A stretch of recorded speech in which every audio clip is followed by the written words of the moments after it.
What up, cappers, gamblers, punters, hustlers, low baggers? Happy Thursday, March 3rd to all of you. Thank you for watching Betting with the Bag right here on Pub Sports Radio. What a day we had yesterday. What a week we've had so far. We need to keep it rolling. It feels very good. Let's give a shout out to the excellent work done yesterday by our cappers. Mr. Gogster sweeps the board, goes 4-0. Nolly Knows would have swept the board, but Duquesne versus George-Washington went to overtime. I ended up going to triple overtime. But Nolly Knows now on the show is sitting 8 wins, 3 losses, hitting at 72.7% plus 4.71 units with an ROI of 42.82%. And he is back in action. Both guys are back in action. We have the exact same special guests as we had yesterday. So excellent work there. I went 7 wins and 4 losses plus 2.52 units. We'll go over that in a second. Taint cashed with UNLV money line. Shout out to Matty Ice. Ron Crawford cashed both of his looks in NHL spreadsheet play today. Dallas Stars in NBA Heat. Say hey play of the day rolled with the Tease look for the empty the coffers bet, as well as Nolly Knows is under on Central Connecticut. Brian, I also went on it. A bunch of us cashed on it. So another winner for our guy, Jose, with the say hey play of the day. Dan Kelly went 3-2 as well for a winning day himself. It was very good. Now, I could have been better if the Predators had beating the fucking Kraken, but it was still a winning night in the NHL. I'll go over all my action here in a second, but I want to give a shout out to everybody. Sammy Calmer, ready to get to work, says Jose and chat off a 3-0 mini sweep. Feels good to be back. And there is our guy. There's our guy, Fat Wally, says, I'm back home, not in rehab. Says, got some real coffee, ready to go. Much love to Pub Sports. Jimmy, Razor Shark Picks, live streaming all in the chat. That is great news, Wally. Great news. Maybe if you're good, you can join us on Saturday. Come on live for a big horse racing day, all day Saturday. But Wally, great news. We love you so much. Your energy and everything that you bring to us inspires us, and we love you. We love you very, very much. Great news from Wally. It says, never underestimate the power of prayer and good thoughts. We love you, Wally, so much. Damon Santori, ready to go. And we have Dan Kelly with a parlay, some big opportunities for catcher. Says Trey may be out. I was trying to figure out whether he would be in the lineup as well. Let me get this rolling here and begin to start copying and pasting the action. We have a huge schedule here today, so we've got to move quickly. So we got the parlay right there from Dan Kelly, coming off a nice 3-2 day. I'll just pop it right here. You know what? I should do it above NBA. It's just a very busy few days for me here. And so last night when I was like, oh, God, you know what? I could fucking get a little bit of sleep here. Instead, I capped all the horse racing I need for Friday night for Razor Sharp Picks' show. So I might be a little shaky at times. So Dan Kelly also on the Chicago team total under 160.5. But good news, I'm ready to go for Razor's horse racing show on Friday. I need to be able to do that because tomorrow night and then Friday, whatever time I have, I need to cap the horses for Saturday. So I'm trying to figure everything out. Oz B pulled the trigger on the plus 700 for the Rangers on the spread last night. Attaboy, Oz, my guy. Fat Wally getting love that he so deserves. Billy Friedrich said, small winning night for me last night. Could have been bigger if the Preds didn't puke on me. That was ugly. That was ugly. They're not a good hockey team. You know, it's funny. The Predators and the Kraken have both cost me a ton of cash. There is Nut Flush on, says, got to be honest, as Pete would say. I've been so damn busy, I didn't know I could pull off San Antonio, but when you roll with the baddest wife around, it's not an option. Woke up to her, tickets done. Nut Flush Allen is on his way to San Antonio, baby. I love hearing that. Gary cashed with the Sabres. Great call by Mr. Gogster. That's the second time as well that I've taken a +2 on a dog that's won, straight up. Whatever, it's hard to bet on big dogs, and sometimes if I still got a +100, so I paid no vig and whatever, I made money off of it. The Sabres are a hard team to back, man. They're a hard team to back. There's Mark Schillingberg, Guillermo Zertucci, who will be live on our horse racing show. Great to see you, G. I can't wait to start capping that card. So great stuff from all of you guys. And there is Fat Wally says, hope to meet you in San Antonio. You're damn right you're going to meet him. You're damn right. Nasty Nate, ready to go. Michael Irvalina, Dan Kelly, Christopher Carter. It feels good. Feels good winning like this. Catchman 19.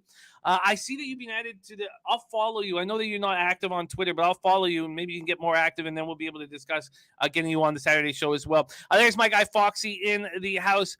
Michael Irvalina ready to go. Von Polo says basketball has been treating me very well. I love hearing that. Maddie Ice is on my way to Nashville with the wife, but have the show on in the car. Let's keep rolling. Family, great call on UNLV last night. Maddie Ice, drive safe. What a wonderful family you have. Maddie, love you, and haven't met your wife, but I imagine I've seen pictures of you guys at the Tiger Stadium together, and man, you're a lucky man. Drive safe, and much love to the whole Randall family. Dan Kelly says, when I see Goji, Noley, Jimmy the Bag, Taint, Ron Crawford say, hey, T succeeding, I feel like a lazy son of a bitch. Oh, come on. No, but it does feel good. It does feel very good, but we got to keep it going. We don't need to slap ass. No time to slap ass. Deacon Mike says, betting the game over in the NHL has been money this season. So far, out of all games, the over is 404 to 306. I was thinking about you last night. And then the one game that we thought for sure would go over, the Sabres-Leafs, we didn't bet it on the over because it was very peculiar that it wasn't getting juiced. It wasn't being hammered. We stayed off of it. Mike M. Cab, by the way, Cab will be jumping on our show when I'm in San Antonio. He'll be sitting beside me in the booth, and he's going to help us cap NCAA basketball. We'll get to see Cab rolling live on this show. Javier is on the Spurs. Bila Friedrich says something to file away for future NBA reference. When Natalie Sago is reffing the New York games this season, the Knicks are 1-15 straight up. And her favorite artist is Pink and She Can Juggle. Okay, D. Jenkins ready to go. Leroy Flood, Rocks are 82. Polly Walnuts. Christopher Patrick is JT Miller points over a half. Sebastian Aho points over a half. Wild money line over. I'm going to copy and paste all this from Christopher Patrick. Also, Brothers and Bets. Keep an eye on Brothers and Bets. He came in and delivered some real nice action here. His call on Western Kentucky about how much they had to play for last night was a thing of beauty. So big shout out to Brothers and Bets. All right, we've got to go, but let me just get and Dan Bonner house. So let me just copy and paste Christopher Patrick's NHL action here. There's Brian Watson, Viper NB, Gowers ready to go. So let's get the NHL coverage. Man, there was a lot of games. Oh. Okay, there we go. And here we go. So there we got that in business. I'm going to copy and paste Dan Bonner's action here. And then we'll bring in the man who swept the board last night. Mark Schlimberg over in Pred Seattle was his only winner. That's beautiful. There's Kyle Hintley and Gerardo Hernandez in the house. Gerardo Hernandez giving us a look here that I imagine would be bettable right now. Gerardo Hernandez says, good morning, Jimmy. In soccer, Switzerland Super League, Lugano versus the Grasshoppers. Both teams to score at -113. Michael Irvalina loving Oregon -2.5 and the Wild -0.5 first period and -1 full game. All right. Let's get to work. And one more time. Let's say it one more time, and then we'll completely move on. Great job yesterday. Let's go. 2 straight winning days. Let's make it 3. Let's keep the money coming in. And let's welcome your first guest of the show. Fresh off sweeping the board yesterday, the pride of Belleville, Ontario. He will be on Jameson Avenue because he's going to be rolling with me on the same flight to San Antonio. So he's going to crash here the night before, going to hang out with Ella, going to hang out with Carter, going to meet my better half, going to have a little Kraken with me, going to take a peek at the balcony. That's just horrific. It's going to blow his mind how disgusting this balcony is. Please welcome to the show, Mr. Gogster in the house. Wow. Gogster, what's happening? Yeah, what an intro. Thank you so much for that, Jimmy. Ladies and gentlemen, boys and girls, welcome back in. I'm glad to be back. Let's do this thing. Let's rock and roll. I don't even want to see that balcony, Jim. You know, it's just a sight that the eyes don't want to be doesn't want to see. But anyway, guys, let's get back after it here. I can't wait to meet the fam too, Jimmy. I look forward to that, brother. Yeah, I'm surprised you got approved. I'm surprised you got approved. I am. I'm surprised you got approved. I am too. Let's get to work here. We are ready to go. We start at 7 p.m. Eastern. Pittsburgh Penguins 33-14-8, 18-6-3 on the road at Tampa Bay Lightning, 35-11-6, 18-4-4 at home at Amalie Arena in Tampa, Florida. I will be live tomorrow night, live betting the Penguins Hurricanes game with my friend Kiprio. So I'll be live, and so I'm extremely interested in what the Penguins are going to do tonight and what the Hurricanes are going to do tonight. So let's just keep an eye on that game tomorrow. This is the two top teams in the Met. And we've already heard, and I believe it was Dan Kelly, I'm almost certain, and it was in basketball, but a lot of the basketball angles work with NHL. He was saying that, when you have 5 days off or a week off, or, you all-star break off, and then you have a back-to-back, it's different. You're more fresh. And Pittsburgh has not played since Sunday. And the Hurricanes played on Tuesday, now Thursday and Friday. So it'll be the third game in 4 nights for the Hurricanes tomorrow night. And I would need help capping that game from you guys. Billy Friedrich says, I'll be at that game, Jimmy. Attaboy, Billy. Isn't that where you want to be so badly to watch a game? And Turnsey says, my men's league won the ship last night. Old Turnsey had 4 biscuits. Nice job, Turnsey. Okay, so let's go. And there's Kyle Hintley, and thank you so much for the dono, my man. Look at that, $20 there. Thank you so much for your support. As you know, here on Betting with a Bag, we'll never sell you anything ever. We just want to win together, just want to cap together, and I also really badly want to hang out with everybody in San Antonio. Thank you so much, Kyle. And Von Polo says, are you going to do a pick 5 or pick 6 Saturday so I can put my money up? Good call. We got to get that in motion. So yes, we should definitely do that. We'll figure out what track we want to attack, but there's some major tracks going on right now. Okay, Mark Schlingberg says, Pens fan, I think Tampa Bay smashes at home. They're rolling, and revenge spot from opening night when they hung their banner and Pittsburgh wiped them out. Remember, though, Mark, Tampa got that revenge. They then went into Pittsburgh and smacked them in the mouth after they lost that 5-1 opening game. So, okay, let's get here. I'm going to pull out the market quickly. I don't know if it's the site that I can't trust at all. Let's see if it's going to deliver for us here. And maybe not really. A little bit. It's going to do it a little bit. So we have the Penguins opening up at plus 152. Now they're plus 145. Oh no, I've got to set that opener up here, and I'll do that in a second. And we'll get the total up here shortly. Tristan Jarry, but I was thinking, why wouldn't you start Casey DeSmith here and have Jarry against the team that's ahead of you in the division? I do not know if they're going to do that, but I think that's an important element in this game that we need to keep note of. Vasilevsky, 29-8-4, 2.27 goals against average, 921 save percentage, 2 shutouts. Both teams have good special teams. Penguins have great special teams, 22% power play, 85.8% penalty killing, while Tampa 20.3 and 80. Penguins coming off that 3-2 win at Columbus on Sunday, but the Lightning are rolling 5 straight wins, 5-2 at home versus Ottawa. One thing that you can tell is that Kucherov has his legs under him. This guy is rolling 11 multi-point games and 17 opportunities, and Braden Point is rolling as well, a goal and 3 assists against Ottawa. The Tampa Bay 7-0-1 at home. And I told you guys to put money on them at 7-1 to win the Stanley Cup. I did. At that point, there's just too much value. This team is just too good. This team has shown that they're the best team in the NHL. Colorado may try to take that mantle from them, but Calgary is going to have something to say about Colorado if both teams make it to the conference final. Take it away, my man. Pittsburgh, Tampa. Yeah, you're saying about the goalie matchup there. I do think Jarry's going to go, Jimmy, just because the next game is going to be against Carolina, right? They'll both be on back-to-back, so Carolina's probably going to have their backup goalie going too, right? I'm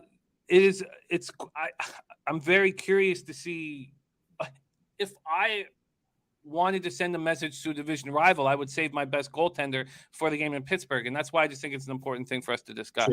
True. I hear you there. I still do think though, Tampa Bay still a top team.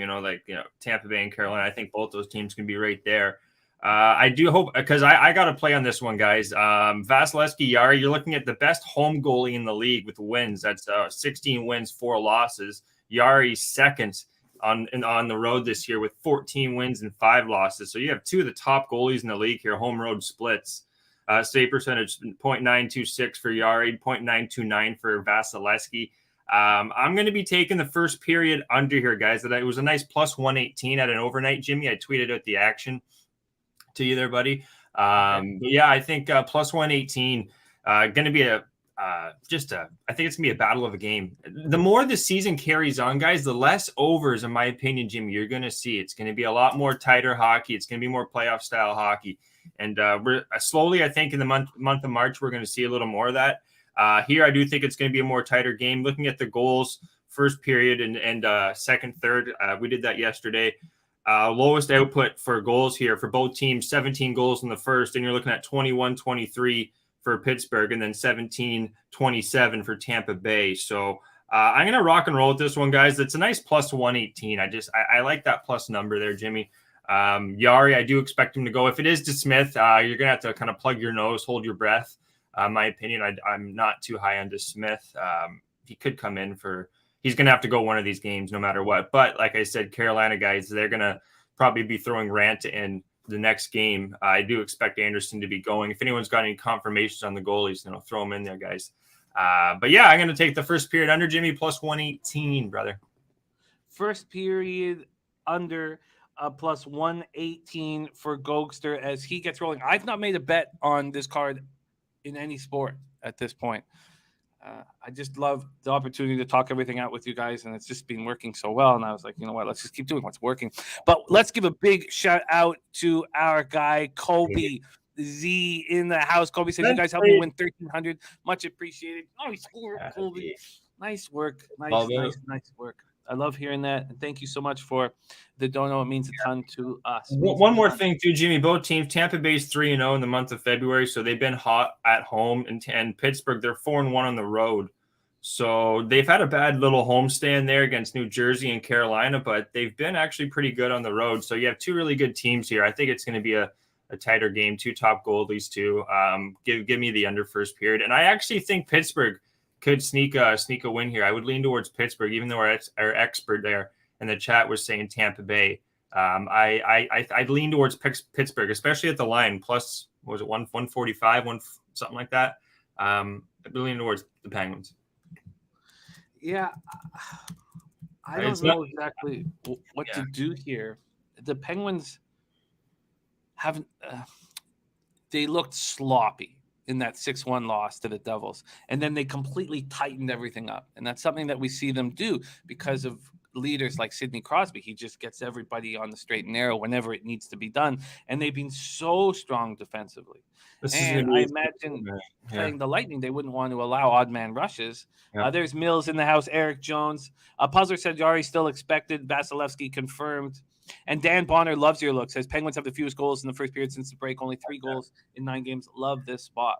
Yeah, it's just two teams. They both know, like, all right, guys, like this is like, get ready. Like both teams are going to be a playoff. It's like a good kind of like early maybe playoff expectation game. You know what I mean, Jim? Like they're 2 veteran-laden teams too, so they feel it out kind of game. Lay the body. A little dump and chases going on. 2 solid goalies.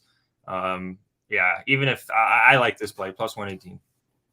I love it. I love it. Nutflush Allen, who continues to roll so hot, is still working on the numbers, but one share a little nugget. Says, with these nights with massive faves, the Dogs team totals are usually great plus money spots. Last night was another example. He cashed on the Sabres team total over 2.5 at plus one. I want to say 125 or something like that. I get it. I feel like this is a very difficult spot that I want to watch badly and learn from, especially because I'm live betting the game tomorrow night. So, all right, 7 p.m. Eastern, next spot on the board, Ottawa Senators, 19-28-5, 9-12-3 on the road at Florida Panthers, 35-13-5, 23-6-0 at home. Man, do I want to back the Panthers badly here as they're just sitting back, chomping at the bit after 3 straight home losses. I mean, they've only lost 6 games in 29 home dates this year, and 3 have come back to back here. But I don't think you ever get value fading the Ottawa Senators, ever. Look at that line. It's crazy. Well, first off, the total opened up at 6.5 to the over. There's been a 6-cent move to that over. When we get to the money lines, here we go. The money line in this spot, get there up Pinnacle opened Ottawa at plus 330. They're now at plus 325. And God, you're going to get the exact same situation on the plus 2 as we did last night. You're going to get a plus money spot. By the way, Forsberg is confirmed, so they're not going with Murray. Oh, they are. Okay. Interesting. I'd expect them to go with Matt Murray. So we have, thank you for sharing that puzzler. Ottawa power play at 16.4%, penalty killing 81.3%, Florida power play at 20.8%, penalty killing 78.9%. Sens coming off their second straight loss 5-2 at Tampa on Tuesday night. And they have a non-COVID flu that's hammering the Senators. So they got back Shabbat. Shabbat had lost 13 pounds in 24 hours. He says he's feeling better. He said he had the worst 24 hours, but he's getting some food and liquids back in him. They're still without 3 of their top 6 forwards, Batherson, Norris, and Pinto. Colin White has returned, and that's inspiring to the group. Brady Tkachuk has been very good this year. The Panthers have lost 3 straight at home, 6-4 to Nashville, 6-3 to Columbus, 4-3 to Edmonton on Saturday night. They've been sitting there since Saturday night, sitting there for 5 days. How do they not just attack this Ottawa team? But I don't think I want them. Billy Friedrich says Panthers team total over 4.5 plus 108. For me, just what Nuffles was saying, Florida 9-1 team total to the over last 10. It's a little different, Billy, because he was talking about taking the Dogs team totals because you get the plus lines on the 2.5. Mark Schillingberg says Josh Norris back center in the top line and power play 1 tonight. Yep. And this Panthers team, Huberdeau was tied with McDavid for the league leading points at 75. He is an assist in 10 straight games for a franchise record, 17 points over that span. And Barkov is rolling 2 more goals against the Oilers on Saturday, despite missing 13 games, has 25 goals. Take it away here, Gogster. Senators, Panthers. Yeah, the big addition here is Josh Norris. Best, you guys like Batherson. This guy puts the puck in even more than Batherson. Both of them are their star 2 players, but this guy said he's going to be centering the first line power play. He's just a guy that's in the right spot at the right time. Coming off the injured reserve here, that's, hopefully he's healthy, he's ready to go. I imagine it playing down in Florida. That's always easy to warm weather, get your legs back and going. I think Shabbat's in, Jimmy. He's in, I don't think he's not. In. Yeah. He says he's good. He says he's back. I mean, he played against. Didn't look good, Tampa. No, didn't look good. He didn't feel good, but he's been playing really good hockey, and I expect him to be a beast next year and moving forward. Yeah, only thing with the guy is he just makes so many errors. I find on the back end, like with he's always, even in Belleville, guys, when we watched him in 2017, his passing from he's gotten so much better from his outlet passes, but he used to make so many bonehead plays, leave his other defensemen out to dry, 2-on-1s all the time, but he's gotten a lot better. He's having him and Norris back, guys. It's going to be offense. This 6.5, we could see a high scoring game. Jimmy's right. I think these guys are going to come out. Florida, they're pissed off. Murray has been absolutely awful, 5 losses in a row. So I see why they're going to Forsberg here, guys. I do expect there to be goals. I have a play here. It's going to be Ottawa team total over 2.5. That's plus 1. What did I get that out here? Sorry, 127, Jim. Just with the addition of with Norris back, I'm expecting should be boosting the whole team here. The one thing would be Florida coming off those 3 losses, but they haven't looked good defensively here. Allowed, what do I have here? 5 goals to Nashville, 4 to Edmonton. Those are both at home. I'm going to be rock and rolling here, guys. Over 2.5. Ottawa team total plus 1. Another nice plus 127, Jimmy. I don't think they're going to win this game. I think they're going to I think they could lose this game. I think both team totals could hit. I think this could be like a 6-4, 7-3, 5-3, like 6-4. This is going to be a high scoring game in my opinion. I think this is going to be an up there game. So with that being said, I'm going to be on the Ottawa team total over plus 127. Yeah, I get it. I don't like these juice 6.5s, but what's the 7? What's the over 7? That's at this book you would have to build it. Yeah. But let's just take a quick look at what it would be. The 7.5 is plus 160. So if you built it right now, you get a nice big plus line.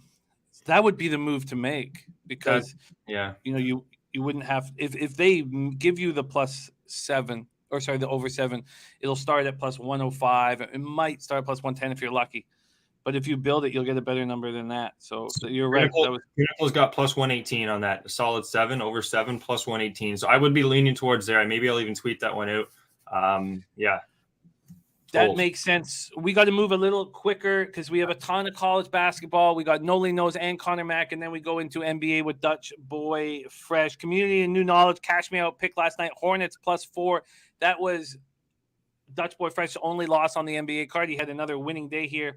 And, going up against the Community and New Knowledge, dangerous thing. It cost me an L, but I did cash with the Thunder first quarter +5 very easily.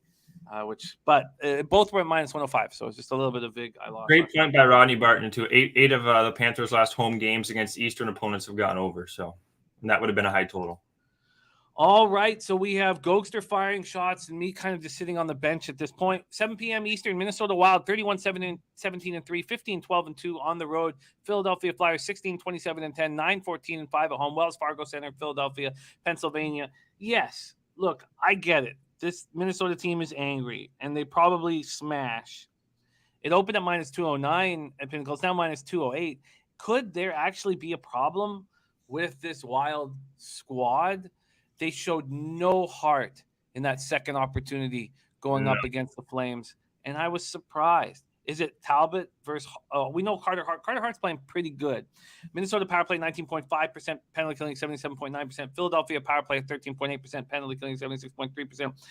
Wild have lost 4 straight. They come in after being trounced by the Flames, a combined score of 12-4.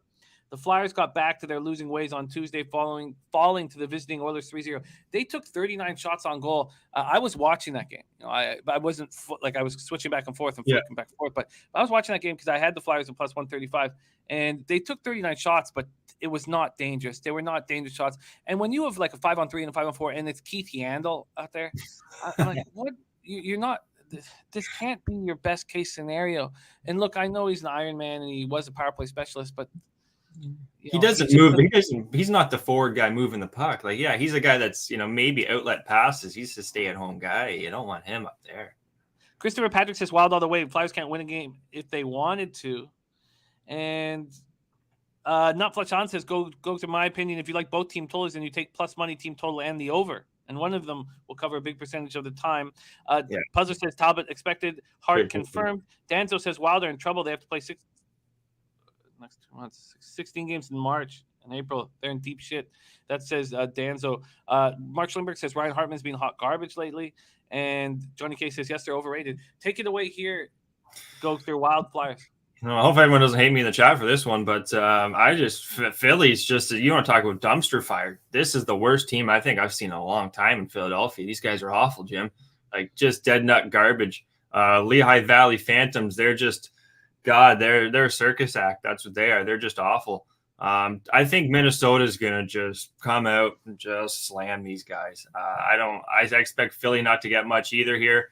I'm not on the total, guys. I am going to be having a money line parlay piece here. I was going to lean towards Minnesota regulation, but I'm going to tie it in with another game that I think is a smash spot. I don't think they're going to lose. So money line spot Minnesota here, guys.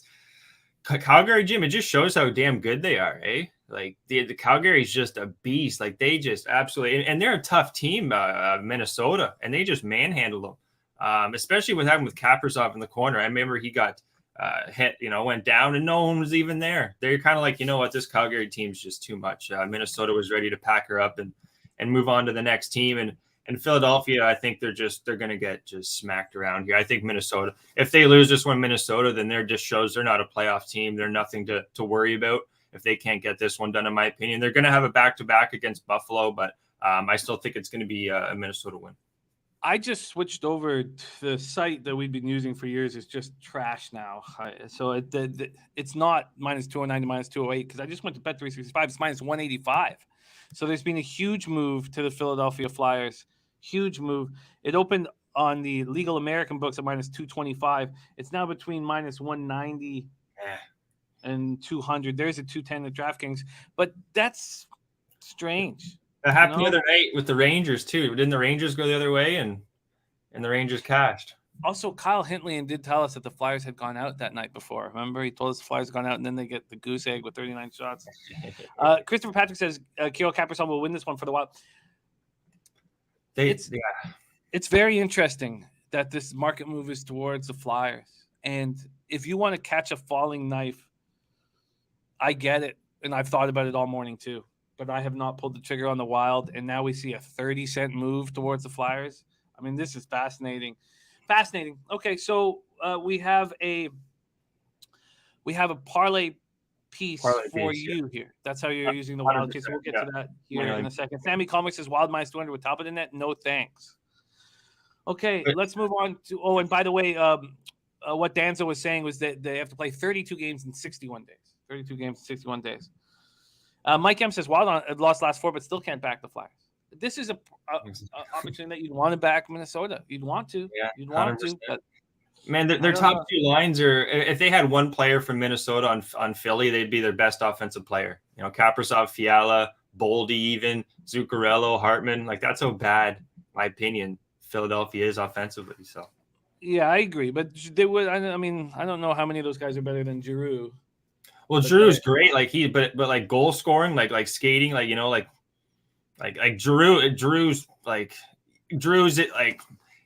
not as good because he's not like who else can work with him? Like who else is good enough to, you know, throw the pucks on net or even like just get Giroux to like, all right, Drew's like, all right, yep, you're skating down. Here's the pass, sauce pass. Yeah. Like they're not a team working in cohesion. You could say Minnesota didn't look good either, but if you've watched Minnesota, they're a damn good hockey team. And I expect Trinity says Drew is washed. I tell you what, if Drew gets picked up by a team at the deadline, he's got it. He could hold the Stanley Cup over his head and step up. So we know that he's got the skill and the talent, but I hear what you guys are saying.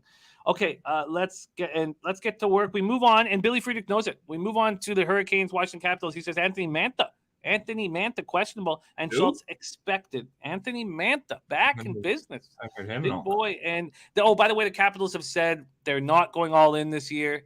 I know that's much to Ovechkin's chagrin, but they're not going to be a buyer at the deadline, is the rumor at this point.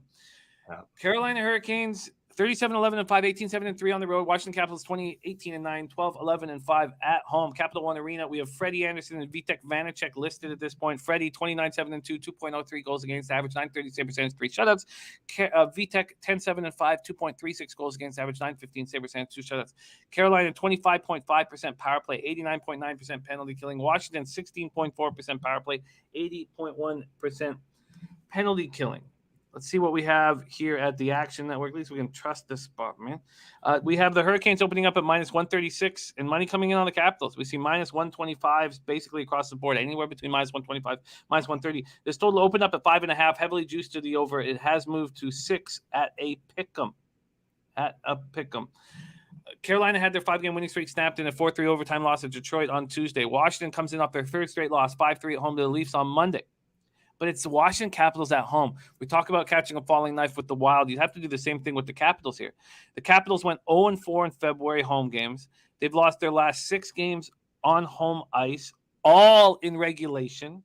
Eesh. It's the longest drought the franchise has had since they moved to downtown Washington. They haven't lost 7 consecutive home games, the franchise, since 1981. Listen to this. Across their last 11 home games, they've won 2 games, both in overtime. They haven't won a home game in regulation over their last 11 games. Now Carl Hagelin has this awful eye injury in a drill in practice, and his career could be over. His career could be over because they all had to watch this. And Tuevo Teravainen holds a 9-game point streak. Linemate Sebastian Aho, 7-game point streak. Do we pick on the Capitals here and back the Canes? This is a tough one. Take it away. Yeah. Sorry. Yeah, I Caps money line, buddy. I have a tough time backing the Caps right now. The difference with I think Washington and the what was it there? The Minnesota is Philadelphia is shit, and Carolina is a damn good hockey team. That's my Stanley Cup team. So I don't think it's necessarily like as much as they've lost 6 games. Carolina is going to be a tough team to get that first win against, in my opinion. Though it's going to be a back-to-back for Carolina, as you said, against Pittsburgh. This is a game I want nothing to do with, really, Jimmy. 10-foot pole, as I used to say. I got nothing on this one. Question mark City. I'd lean towards Carolina money line, though, and the under. It's tough watching a teammate go down in practice with an eye injury. It's really tough. It's like it's just one of those things where you feel sick. Yeah. First period over 1.5 for Turnsey. Billy Friedrich says Cats beat the Canes 4-2 in the only meeting this season in North Carolina. Yeah, you don't have D'Angelo either. Like, that's their big offensive piece. And Smith, 2 defensive players there. And then they might have Mantha back. Schultz, too. It's I want nothing to do with this game. I think that I want the Hurricanes. I don't blame you. I didn't realize this till now, but something's wrong with the Capitals. Osby says, remember that OV knockout? That was awful, but you know, I don't blame Ovi for knocking Svechnikov out. But I hated He was watching asking for it. He was asking for it. He was. I still hated it. Okay. I think it's an under game. I think it's an under game. More I think about it, I think this is an under game. With Vanacek and net 2 at home, I think it's a tighter game. No D'Angelo under. You're probably right, but it was 1-1 going into the third in the Red Wings Canes game, and I had under 6.5 that didn't cash, and that made me want to fucking lose it.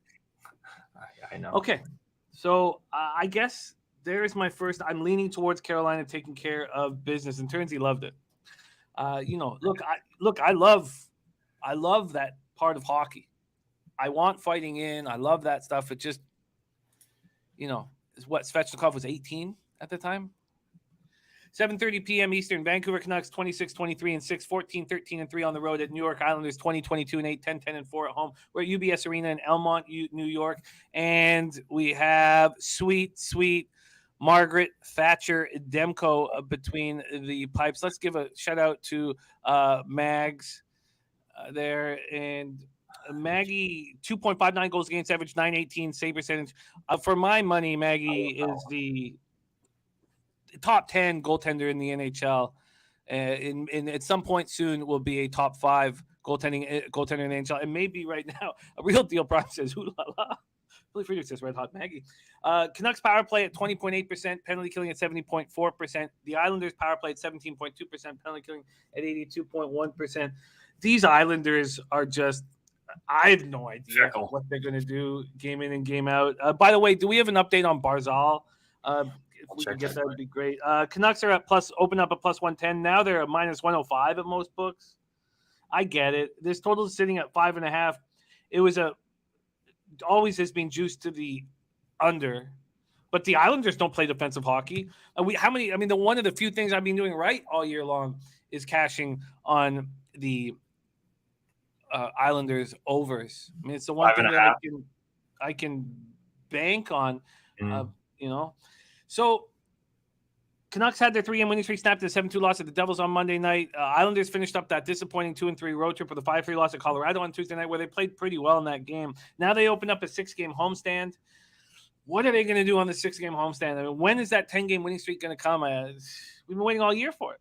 Vancouver went 6-4-0 in February. All losses and all wins came by multiple goals.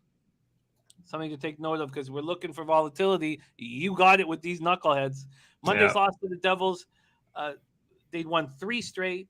They just beaten the Rangers 5-2. They had outscored the opposition 17-5 during the streak, and the Devils scored 6 goals in 26 minutes. And Connor Garland went off on them, said, "We weren't ready to go. It's unacceptable. You have to play the right way to win. When you're chasing games, not a recipe for success in the NHL." Take it away here, Gogster, Canucks Islanders. Who's Garland to say that, though? Come on. Just got there and he's already laying the hammer on everyone. I was like, come on, settle down, you little shit. Anyway, I like the I think it's going to be a tighter game early here, guys. The first period under, I had to hold my breath on just because volatility is pretty high here. But Islanders coming off that long road trip, I think it's going to be a slower start to this game, and they're coming off that ass whooping from Vancouver. Both teams play tight. No goal, guys. First 9 minutes, 30 seconds. I'm not going to hum and haw too much because we got like 4 more games to go, 3 more to go. So, I think it's going to be a tighter game early. Both teams, you're going to have 2 top goalies, though. Sorokin, he is 8-3-3, but with a .930 save percentage at home and a 1.91 goals against. He's looked a little shaky of late, you could say, at home, but historically, this guy is a lot better at home. Demko 12-9 on the road. Definitely a lot better at home, but I like the spot with the Islanders coming off that long road trip. Full game. I don't want to touch the full game. I don't know what's going to happen here just because of the volatility, but I think we get a nice tight game early here, 0-0. No goal in the first 9 minutes, 30 seconds. That's plus 105. That's number, I think, 3 on the card. Wow, this surprises me. Rodney Barton, great stats from Rodney. Says, when was the last time Demko played an under? 7 games ago. Wow. Is that on the road? Was that on the road? A good question. I don't have that. I know that would have to be at home because they were on that homestand there. There's Kyle Hintley in the house. Kyle's been rolling with us. He gave us that $20 donut. Sorry, he was about to say something. He said Jimmy, and so Osby says I'm off. Should be a pass. What was the line you got? You didn't get a line of plus 105. I tweeted it out there on like a quote tweet, as they say on Twitter. Plus 105. I like this one. Sammy Comer says historically these two play high-scoring games, but I'm moving on the Canucks first period, fading the Islanders off that long trip west. The more I sit here, this has got to be a Canucks spot. They've been sitting there chomping in the bit after that terrible game against the Devils. The Islanders came in and smacked the Canucks in the mouth. Remember when they started that? 3 goals in the first period too. I remember that. Was that against Demko though, or was that against Halak? I don't remember. I'm lacking sleep. I can pull it up quickly there, Jimmy. Because that's a good point there. Because I actually was on the Islanders. I remember that game. It was about a month ago. I'm just going to pull it up here quickly. It was Kyle says, Jimmy, I was on a work call. Heard you mentioned Philly going out tonight at the Edmonton game because you told us that, Kyle. It was your insights, and I wish I had listened. Said spoke to Hart's cousin yesterday. They are checked out. You can tell, man. You can tell. Drew's gone. He's getting the hell out of the Dodge. And I was right, Jim. Halak was the net. He got pulled 5 goals allowed. So he was the one that got lit up. Then Demko came in, 14 saves on 15 shots. So this is a Demko spot. Much better. The 2 goalies are going here. I would lean. I like my no goal early here. Definitely lean towards Vancouver, though, for a bounce back with Demko and net. Okay, we are going to be heading into NCAA basketball in 15 minutes. Let's just get the look on. Is Barzal expected in the? I didn't find anything. He's not expected here. Yeah, perfect. I get it. So no moves were made here before we got on the show, but after breaking these games down and sort of starting to see some clarity, I do think that the Wild smash. I do think that I do like the Wild, Carolina, and the Canucks, but do I want to be sitting here on 3 road teams? That's a question I'm going to have to decide. And Kyle Hintley says mortgage bet on the Wild. Okay, let's keep rolling. 8:30 p.m. Eastern. We have the Edmonton Oilers, 30-21-3, 16-10-3 on there. Isn't this fun? Gogster, how lucky are we that we get to cap the NHL card with all these great cappers every day? It's so much fun. I'm so thankful. I wish this was just it. San Antonio can't come soon. Fucking enough. Oh, I hear you. Blackhawks 19-27-8, 9-14-4 at home. United Center in Chicago, Illinois. Mike Smith was listed. That's crazy. It's Godwin Koskinen. There's no way. I couldn't believe they had Mike Smith listed. That's just ridiculous. He's not going. That 39 save shutout was real. I mean, there weren't a lot of dangerous chances, but he looked in complete control all the time. Going up against Marc-Andre Fleury, who hasn't been very good. 16-9-4, 2.83 goals against average, 9-11 save percent. There's razor sharp picks in the house. There's nice 2-0 sweep again. Now back-to-back sweeps. Let's do it again. Razor, I've already capped. I'm trying to get ahead because I know we have so much horses to go this weekend. I've already capped for your Friday night show. I'm going to come as soon as that Pittsburgh Penguins Carolina Hurricane ends. I'm coming right on to your show, and then we have all day Saturday capping together, and I hope that you can be as much of that show as possible. So I've already capped. I'm already ready. All my horse actions in for your show already. I'm ahead of the game. Okay, Edmonton power play at 26.3%, penalty killing at 76.7%. Chicago power play at 20.4%, penalty killing at 75.3%. Let's see what we're dealing with the market here. We have the Oilers opening up at minus 175. They're down to minus 140. A big move towards the Blackhawks. Oilers coming off their second win in 3 games, 3-0 at the Flyers on Tuesday night. Let's see what the total did. Sorry. The total opened up at 6, juiced to the over. It's come back about 5 cents, 10 cents at some books. The Oilers look to end their 5-game road trip on a high note. The 5th game of a road trip is a tricky cap. It always has been. whether or not the team needs the win or is going to, comfortable just getting home. They've alternated losses and wins over the first 4 games. McDavid is playing very well. And it's funny. There was a couple of things that Yamamoto was out. I thought he was out. He only missed 1 game. He came out and he's actually playing pretty well. He's really thriving under Woodcroft. 5'8", 153-pound Yamamoto. And this is what Woodcroft said. He says he's an important piece of our team. Not having him in Carolina, that 2-1 loss hurt us. I'm surprised because I've been pretty negative towards Yamamoto. He says Yamo gives us energy on the forecheck. He's relentless on the back check, and I think he's underrated physically. He has a high hockey IQ and is willing to pay the price to score. You don't go to where he went to get that goal unless you're brave. And when he scored that goal, it was a few games ago. I was the first time I saw him in front of the net. Koskinen, 44 save performance in the win over the Panthers. 39 shots and 39 saves against the Flyers. 7-0-1 record, 2.34 goals against average, 927 save percentage in his past 8 games. The Blackhawks have come off their 4th loss in 5 games, a 4-0 home loss to the Blues on Sunday night. Do the Blackhawks care? And Ternsey says Smith is expected. There's just no way. There's no way, Ternsey, that they go to Smith here, I think. But take it away here, Gogster, Oilers, Blackhawks. I just want to pull up the Oilers' next couple of games too, because I think that's going to be an indicator. Because this guy's been the best road goalie, guys. Really, I think almost all year. Well, has not all year, but of late since the break, he's 4th in the league. 12 road Koskinen is. This team just wins when he's in net on the road. Win against Philadelphia, win against Florida, win against Winnipeg, win against Washington, lost against Ottawa. He hasn't allowed more than 3 goals either in those last 5 games. Koskinen goes. I'd be leaning towards Edmonton. I don't really have much on this game, guys. I have a lean towards the over. If Smith goes, then I might have to play the over. But I do expect it to be Koskinen. Fleury hasn't been that good at home either. He's 6-11, .903 save percentage, 3.02 goals against. It's just not a game I really want to have too much invested in my opinion. Coming off that long road trip too, probably a pass spot in my opinion here, guys. We'll move on, I think.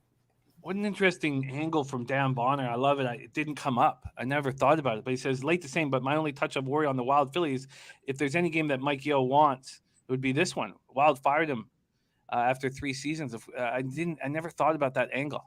Very, very, very, very. The players, I don't think they give a shit about him anyway. So I don't know if this is. Okay. Gogster, we have 3 games in 10 minutes. The question is, you're staying off of Oilers. Yeah. Move on. Blackhawks. We need to know that Koskinen is in net. And even then, the Blackhawks are a real fresh squad. I can completely understand staying off of this spot. Completely understand. Let's move on to 9 p.m. Eastern. Montreal Canadiens at Calgary Flames for the Scotiabank Saddledome in Calgary, Alberta. Hammond versus Markstrom. Hammond, the Hamburglar, 1.72 goals against average, 939 save percentage in 2 games so far. And it's great to see. How long will it last? Markstrom, 25, 11, and 5, 2.10 goals against average, 927 save percentage, 8 shutouts. I remember he was goalie of the year in the AHL. I don't. What's that award called? I don't even know what that award's called. I just say that again.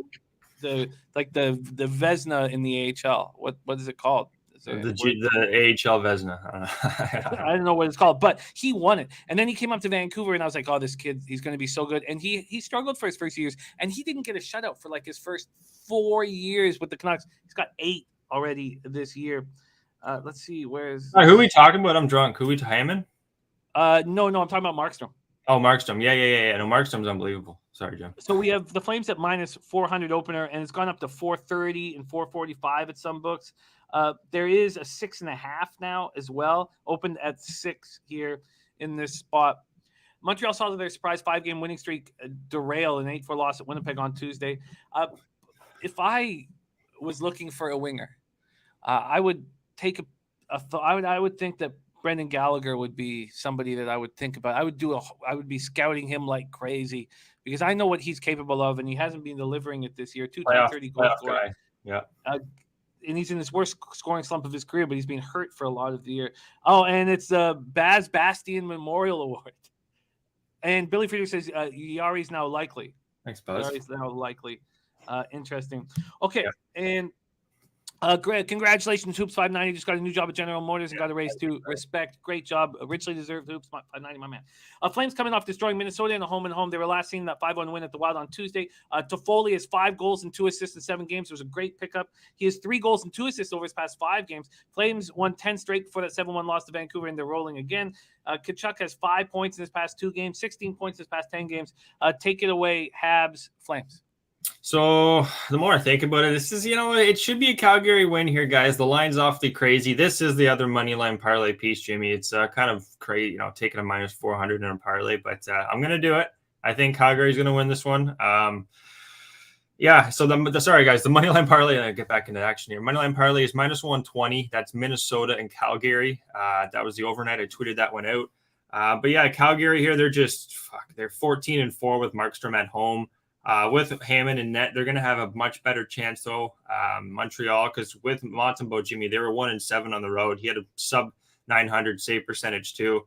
8-0 for Calgary, too, at home. They've had a lot of home games of late. Only thing I would worry about would be a letdown for Calgary. Coming off those 2 Minnesota wins, they got the new coach.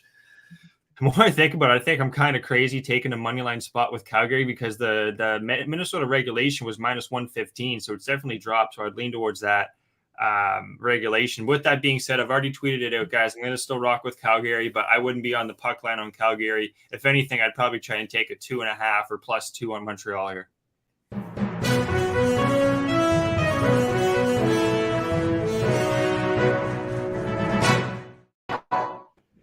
Have I been saying Calgary wrong the whole time? Is it Calgary? All right, let's get back to work here. Next up, 9 p.m. Eastern, Colorado Avalanche 40-10-4, 17-7-2 on the road at Arizona Coyotes 14-35-4, 7-20-1 at home. Gila River Arena in Glendale, Arizona. We have Darcy Kemper going up against Karel Vejmelka, we expect at this point. Kemper 27-6-2, 2.47 goals against average, 919 save percentage, 3 shutouts. Vejmelka 7-21-1, 3.51 goals against average, 900 save percentage, 1 shutout. I do think that the Flames could be a little lethargic, but if there's any coach that could get, make some focus, it'll be Daryl Sutter. And I don't got know. a lot of reputation here with that minus 400. I'm going to hear it next week if they don't win this. That's for sure. We only have 5 minutes before we're going over to NCAA basketball with our guy Nolly Knows, who is undefeated on the show. 3 shows he's done. He's cashed in every one, and he's 8-3 overall, plus 4.71 units. And he would have swept the board with you, Gogster, if that one game didn't go to overtime. So we have 5 minutes. So let's keep moving here. But I wonder if this is another spot for that +2. God, we're talking Montreal still. I just think it might be. You know what? I was excited. I guess the reason why I pulled him so quickly was I was excited about the breaking news because I thought it was possible that he was going to be so excited saying baseball's back, and then he was trying to pronounce Calgary. So I was a bit of a freaking letdown for me there. Avs coming off their 4th straight win, 5-3 at home over the Islanders on Tuesday, and they know what the Coyotes can do to them. This team knows exactly what the Coyotes can do to them. What the hell's wrong with this? I want nothing to do with this game, Jimmy. This is minus 300 again, 400. Like Jesus Christ, nothing. I want nothing to do with this one. The Avalanche opened up minus 385. They're between 4 and 420 right now.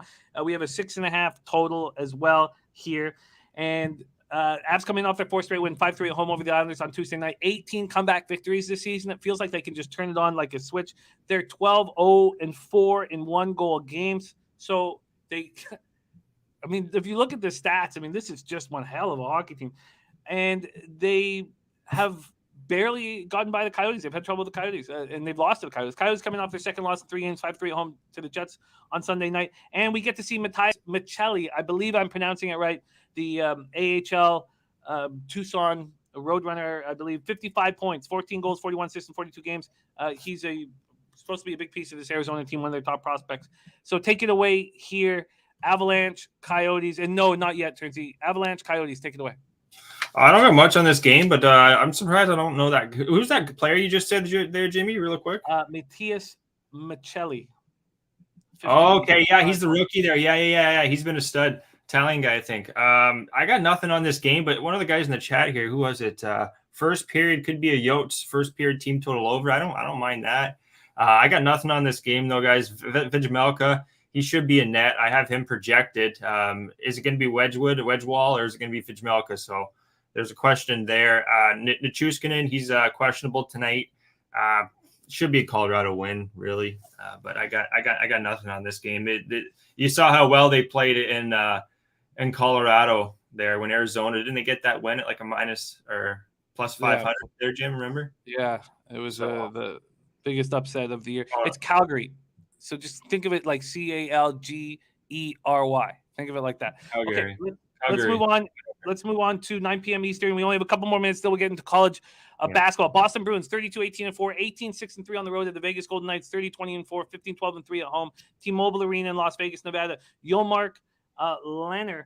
And look, a lot of people making a big deal about Leonard's return. He stopped 16 shots. That's all San Jose got to him. So, look, I'm not impressed. I'm not impressed with him this year. 2.81 goals against, average 907 save percentage. Boston, 24.4% power play, 81.6% penalty killing. Vegas, 18.4%, 80.1% penalty killing. Osby says that he is on the Bruins in this spot. God, I'm having problems with this stupid site. Sorry, let me just see if I can get it here. It's not letting me. There we go. The Bruins open as at plus 112. They're now favorites at PointsBet.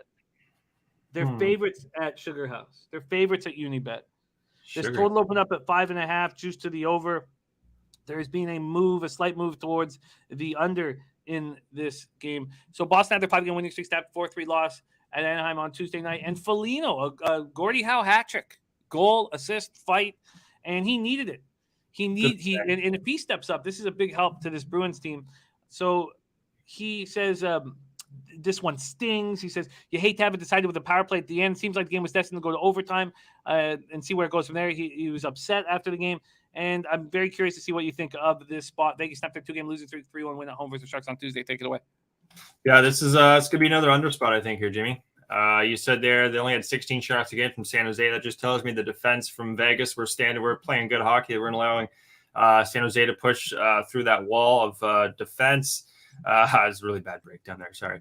Swayman, guys, Boston Swayman. This guy's a stud. 8-2-2, 0.950 save percentage, 1.42 goals against. Jimmy, that's a big reason. I think this is their up and coming goalie. He's been unbelievable on the road. To have that number on the road for like a rookie too. This guy, him and Shesterkin, I'm going to say those are look out for Swayman. He's won against the LA Kings, 0 goals. Against San Jose, 1. Colorado, he won, allowing only 1 goal. That's very impressive. All he does is win. So I would be leaning towards Boston, but first period, guys, I got the under plus 103 here. Tight game here. Again, similar to the Pittsburgh Tampa Bay game. I think it's going to be a little bit of a playoff kind of, it's going to be a physical game. You're missing also Stone and you're missing Janmark. So those are 2 offensive players there. I think this is going to be a real tight game. Watch out for Swayman too. If you guys don't know, this guy's been great. So you're missing Patches as well. I actually lean towards at this number. I would take Vegas, but I don't know if I want to go up against this team coming in on the Bruins. Yeah. I would like to. Sebastian says I think my plus 900 on the Thunder money line was my best straight bet yet, and absolute cash. Great job. Great job. I cashed with them first quarter plus 5, but great job. I would just like to quickly see. Okay, we're going to move on to college basketball right now, and I know. Especially with the way Nolly's been rolling on the show, that everybody's very excited to get there. I'd be very curious to see if all the money is coming in on Boston, which I imagine that's the situation. So let me just move over to. I think it's an under game.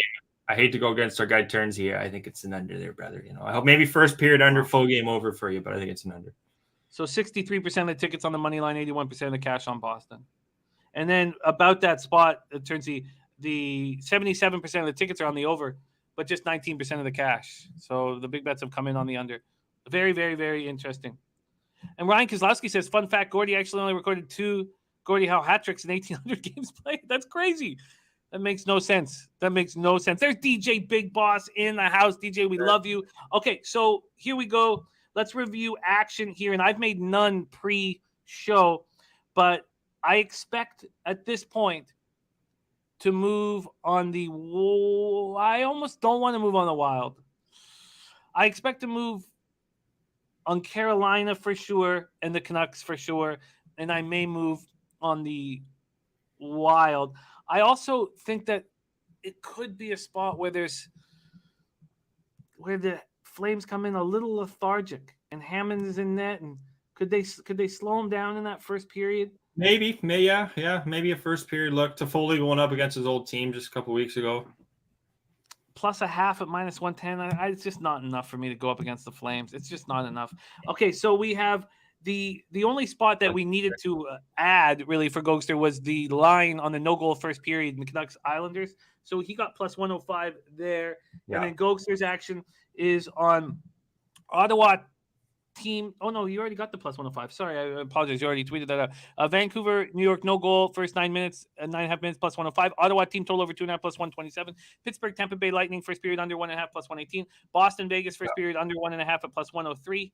And the Wild Flames parlay at minus 120. Great work, Mr. Gogster. You can catch Mr. Gogster here on the show every Wednesday and Thursday. You can also catch old Raw Dog doing his thing in San Antonio. Follow him on Twitter. A great capper, great guy. Thank you so much, Gogster. Any last words, my man? No, thank you so much for having me, Jimmy. We'll see you guys next week. Get that cash, and we'll see you guys in San Antonio in a couple more weeks. It is time to bring in our a star on the show after 3 shows, but we also have a star in the chat whom we love dearly. So let's give a big shout out to our guy, DJ Big Boss. He inspires us on a daily basis, and we followed his lead with pizzazz and care, and we dream now differently. My dreams have changed drastically. They've changed drastically since hanging out with DJ Big Boss. So just want to give Boss a little shout out. Just let him know that you're always a part of the show, and we love you. And we love you. All right, let's bring on your expert in NCAA basketball. He's 3-0 on the show. He would have swept the board yesterday, but he had the Duquesne game go to overtime. He's 8 wins and 3 losses, hitting at 72.7%, plus 4.71 units. He's got a little ROI over 40%. Average line minus 108. Please welcome to the show the Jedi Master of Unders, Nolly Knows in the house. Nolly, how are you? Oh, I'm doing real well, Jimmy. A little easier to show up after a day like yesterday, but hopefully I didn't get lazy and we got more winners because the season's not over and we got to take advantage of these games. Yes, and we love how you rock, man. We love how you rock. All right, let's get to work, and it's really fun watching you cap. So let's go. Nolly Knows starts at 3 p.m. Sunbelt Championship first round. So anybody who's trying to get through their workday, we got action for you. Arkansas Little Rock Trojans 8-18, 3-11 in the Sunbelt versus South Alabama Jaguars 19-10, 9-7 in the Sunbelt. Let's move over to NCAA basketball so we can get all of the markets here and move up to 3 p.m. Here we go. We have Arkansas Little Rock opening up as 12.5-point dogs. That's moved to 13 at some books. The total opened up at 136.5. Now this is the openers at the Legal American books, and it's down to 134.5 or 133. Oh, sorry. That's the wrong one. Sorry. Oh, wow. This one's gone way down. Opened up at 134.5 and is down to, there's a 132.5 at Bet Rivers and Unibet, but most have gone down to 131.5. And Ron Crawford says, I'm here in Pensacola. Jimmy, Ron Crawford started the spreadsheet play of the day. Will he be at the Pensacola Bay Center today? I don't know. Little Rock comes in off their 4th straight loss, 68-55 at home to Coastal Carolina on Friday as 7-point dogs. They turned the ball over 18 times. They shot just 38.8% from the field. South Alabama snapped their 2-game losing streak with a 62-52 win at home versus UT Arlington on Friday night at 7.5-point favorites. Take it away here, Nolly. Arkansas, Little Rock, South Alabama. Yeah, this one, unfortunately, lines moving, but a game that I was kind of baffled to see the number that they hung it at. This South Alabama team, a big reason why, on the season, just 14-11 to the under, but more recently, 7 of the last 8 games have gone under the total and by an average of 15.9 points per game. So line makers getting it completely wrong. And if you notice, the big reason why is their defense, holding opponents to just 62 points per game. 40% field goal percentage and just 30 from 3-point range. And that's a big indicator for me why I'm going to bet a team to go under when they're playing that type of defense. And not just that, how they match up here with Arkansas Little Rock as well. Both of these teams pushing a slower tempo. Arkansas Little Rock ranks 328th in the nation, just 54 field goal attempts per game. On the other side, conversely, for South Alabama, 55.4. So really slow tempos from these teams, 2 teams that look to move the ball around, and something that we saw very evident in the last matchup. When these 2 teams match up, they were only able to put up 50 field goal attempts in that game, shooting a total of 14 3-pointers, which to me was a little bit higher than what I might want. But when you compare that to other teams across the nation, that is extremely low. So to me, the number last time set at 136, they come out and they adjusted a little bit to 134, but obviously not enough because me and others felt that this number was just too high and we had to smack it. Like I mentioned, the last matchup, staying at 123 points. I see that more so the range, 125 points in this game. And two of the last 3 matchups have also stayed under the total. And for Arkansas Little Rock, 4 of their last 6 games have also stayed under the total. So 2 teams that are going to be playing in a conference tournament here today in a neutral court site. So unfamiliar grounds. I like the under. Only way. Now, it's gone down quickly. I did just find a 132 and a half. 132 and a half. I gotta grab him. Sorry, we have just a quick appearance from Big Carter. Carter in the house, man. Bit of a runny nose, but he'll be capping here in no time, right? Okay, so I'll just hold on to it for a sec here. So we have Arkansas Little Rock. We have a 132 and a half at minus 114 here at Pinnacle. I would be curious to see what their 132 is. 132 is at minus 108. What would you prefer? What was it? 114 you said? Yes, 132 and a half minus 114. I'll do the 114 with that hook. Because we've moved that whole field goal. Hey, buddy. All right. Let's lock him in. We have Nolly. And again, one of the things that's so incredible about what Nolly is doing is he's giving out lines that are available right now. And that's available right now. 132 and a half at minus 114. He got a better line on the overnighter. Okay, let's move on. You ready to rock, Carter? Let's do it. Yeah. Let's do it. 7 p.m. Eastern. We move over to the Metro. Oh, no. I need this. I need Mike. I need Michael Jordan there. He always messes with Mike. No. We need Mike here. Yeah. You can mess with that. Iona Gales, 24-5, 16-2 in the Metro at Manhattan. Jaspers, 14-14, 17-12 in the Metro. We're at Draddy Gymnasium in Riverdale, New York. Okay. Iona comes in off their 5th straight win, 67-61 at Ryder on Sunday as 8.5-point favorites. Manhattan comes in off their 3rd straight loss, 73-51 at home to St. Peter's on Tuesday night as 4-point dogs. They turned the ball over 20 times and shot 30.9% from the field. Tease already says, I love this MAC under. Let's go over to the market here on the Action Network and see what we are dealing with in this Manhattan spot. This total opened up at 144.5. It's down to 142.5. I do see a couple 143s, and Manhattan opens up as 9.5-point dogs, now 10 or 10.5 at FanDuel. Nolly Knows, take it away. Yeah, Jim, this one's a little bit different here with the way that these teams have matched up in the past, but the way I've seen the way that these teams are playing right here and right now. You mentioned how poorly they shot last time out. In that game versus St. Peter's, they were up 19-18 with 8:43 left in the first half. They went on to score 1 point the rest of the entire half. They've really been struggling offensively. Their last 3 games, they've shot just 33%, just 21% from 3-point. And that's going to be a difficult task going against an Iona team that has been really clamping down.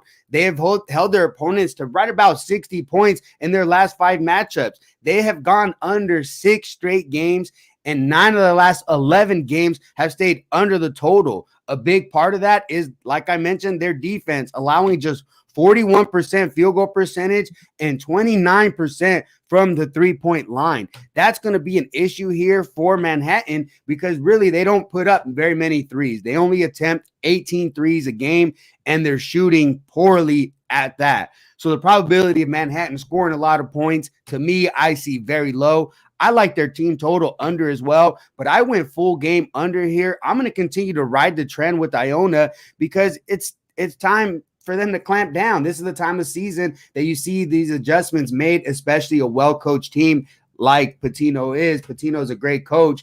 Whatever he did off the field, I mean, make your judgments, but there's a reason why Maryland wants him. He's a great coach. And I think the trend continues here, Jim. I don't see the game getting in the 140, so I've got to take the under. And you can get a 143 at minus 115 over at DraftKings, or a 142.5 at minus 107. Yeah, I'll take the 107. All right. Carlos Hernandez, if anybody in the chat can jump in and let us know what they're thinking in this game that pops off here in 17 minutes, do that, jump in. But we're just going over the games right now that our cappers, Nolly Knows and CMac, have action on, and they don't have action on that game. So there's no need for us to force it. And Nolly did deliver us with the 3 p.m. game, so that's going to help us get through our workday. So I'm sorry that I can't help you, Carlos, but if anybody wants to help, or if anybody can help Carlos with that 12:30 game, please do. All right, so we got under 142.5 at minus 107. That's available right now at Circa. All right, let's move on to the last game on Nolly's card, and we head over to the SWAC for this 8 p.m. Eastern. Grambling Tigers 11-17, 9-7 in conference at Alabama A&M Bulldogs 10-16, 9-7 in the SWAC. We're in Normal, Alabama for this bad boy. Let's pull up the market here at 8 p.m. Oh, sorry, just take a second here while I am getting to the 8 p.m. games. There is a ton of them. Jesus. All right. While I'm getting over there here, let's talk a little bit more about the situation. Grambling comes in off their second straight loss, 69-63 at home versus Bethune-Cookman on Monday night as 6.5-point favorites. They allowed the Wildcats to shoot 50% from 3, while they only shot 23.1% themselves. And then after a rough start to the year, Alabama A&M is rolling. Things seemed to turn around after a 94-92 quadruple overtime win on February 12th, and that was the beginning of this 5-game winning streak. They come in off an 80-65 win at home over Alabama State on Saturday as 2-point favorites. They're just rolling. So right now, Grambling State opening up as 1-point dogs. There are some 1.5s on the board, and this total is going up. It opened up at 129.5, and it is up to 131.5 at a couple different books. Caesars, FanDuel, PointsBet. Take it away here, Nolly. Your last game on the card: Grambling Tigers, Alabama A&M Bulldogs.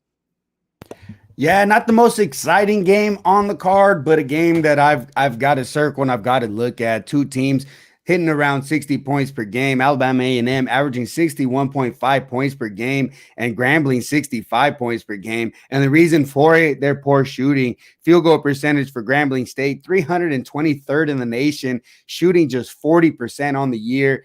Alabama A&M, albeit they have shot better recently, still ranked 352nd in the nation, shooting 38% from the field, really not getting it done. But a big part of why Alabama A&M can't get it done and winning the game is because of the defense, allowing just 40% field goal percentage, good for 60th in the nation, which is really good considering there's almost 400 teams.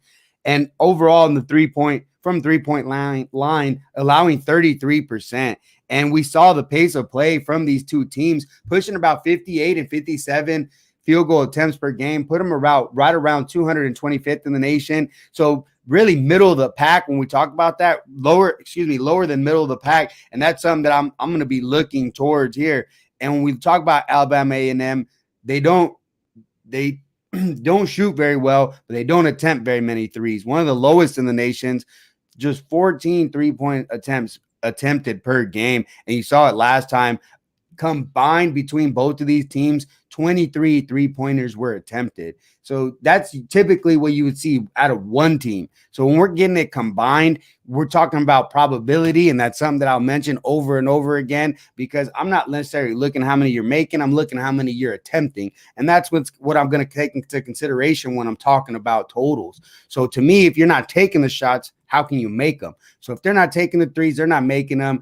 The shooting attempts very low last time out between these two teams on February 7th. Just 54 field goal attempts attempted from each of them, shooting a very low percentage, right about their average, 40% and 35%. So to me, there's only one way to look, and that's for me to look under. You look at Grambling State, especially 5 of the last 6 games have stayed under the total. They're 15-5 overall in the season, but this is a different time of year. I mentioned that over and over as well. And 5 of the last 6 matchups have stayed under the total here as well. So one way for me to look, and I like when it goes against me. Those tend to hit. So give me the under. The under in this Grambling spot. So let's see what I can get you. I can definitely get you the 131.5 at -110, but I bet you I can beat that. That is available at BetMGM. Under 131.5 -107. I get you under 132 at -113. Which one would you prefer, Nolly? Just keep 110 is good for me. Oh, no, I can get you -107 on the 131.5 or 132 at -113. No, I'll do the 131. 131.5. 131. I mean, that's a cheap. I mean, that's cheap to go back up. You know, that's only 3 cents, but I'm going to be stingy on this one. No, it's 6 cents. So you're right to be, because the 132 is forgot to carry the one. Oh man. It is okay. And we got some big news coming in from the chat. We have, and I think this is the first time that it's ever happened. We have both the Taint play of the day and the spreadsheet play of the day on the same spot. You're right. We can find you a 132 at -110. That's only 3 cents. That's at Bet Online. Okay, yeah, we'll do that. Let's do that. Yeah, let's do that. Good call. Okay, 132. Thank you, Billy. 132 at -110. All right. Let's review Nolly's action. So he's been perfect so far. And Nolly, I don't care. I have no I don't believe in the bullshit about don't say things like that. I don't believe in it. You are rolling and I love it. So you're 3-0 here on the show and 8-3 overall. Under 132.5 at -114 in Arkansas, Little Rock, South Alabama. In Iona, Manhattan, you're under 142.5 at -107. And Grambling, Alabama Bulldogs, you're under 132 at -110. Absolutely great job, Nolly. Follow our man, making unders great again, the Jedi Master of unders, Nolly Knows. Follow him on Twitter at Nolly Knows. And you can catch him here every Wednesday and Thursday. And we love capping with him, Nolly. Thank you for sharing your hard work with us. The pride of Long Beach, California. Nolly Knows. Any last words, my man? Oh, no, just thank you for having me. Hopefully I helped somebody out today, and let's get those unders, baby. Let's do it. There he is. Nolly Knows. Let's get those unders, baby. He says, we go from, I love our NCAA coverage.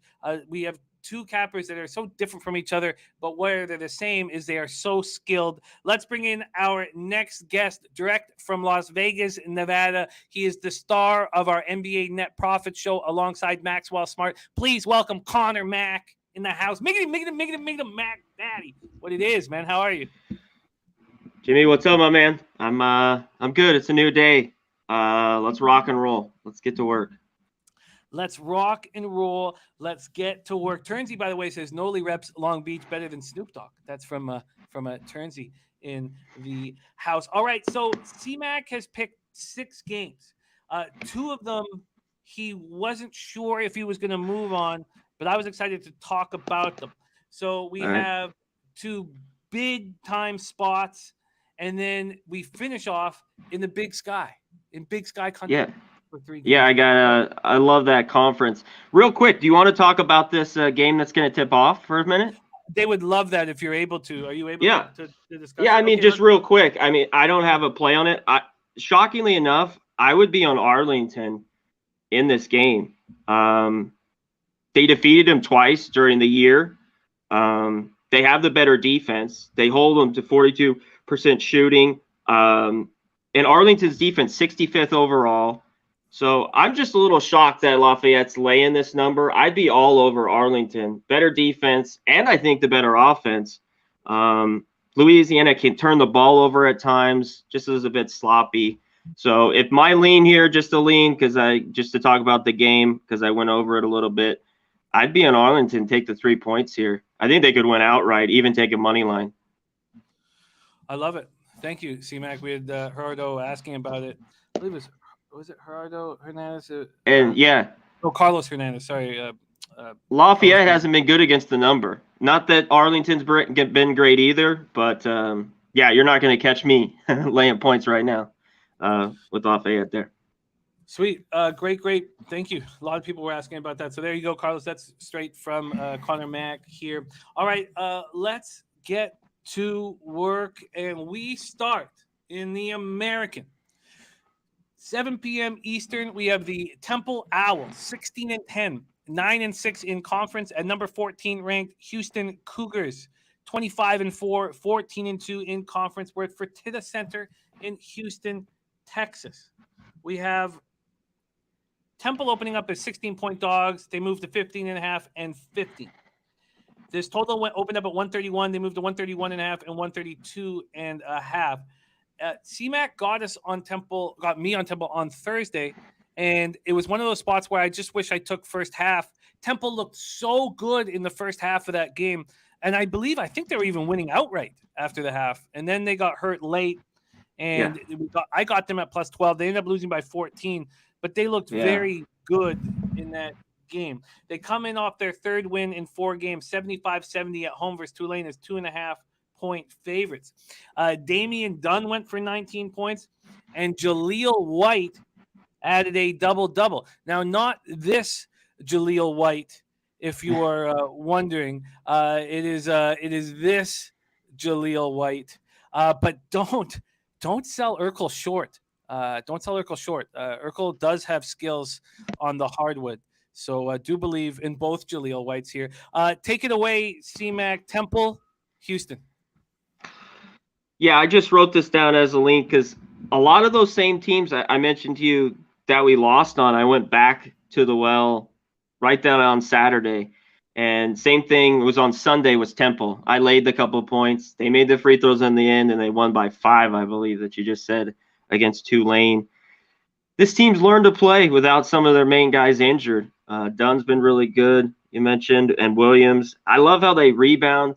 I just have such a problem with this Houston team. They're just – I can't figure them out. This is why this play was a lean for me. It's a ton of points.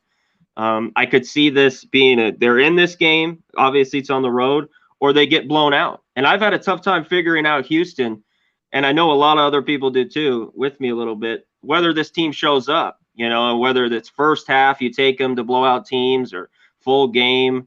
And I haven't been able to do it. One thing is when they're at home, they're a lot better. When they go on the road, they don't cover as much, Houston.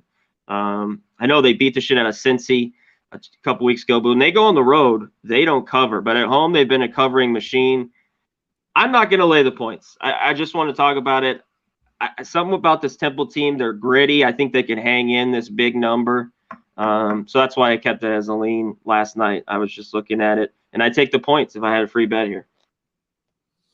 So I wish there was one game left, and then we could get some like a lethargic Houston Cougar squad. But they have 2 games left. 2 games left, yeah. And they're 2 games up.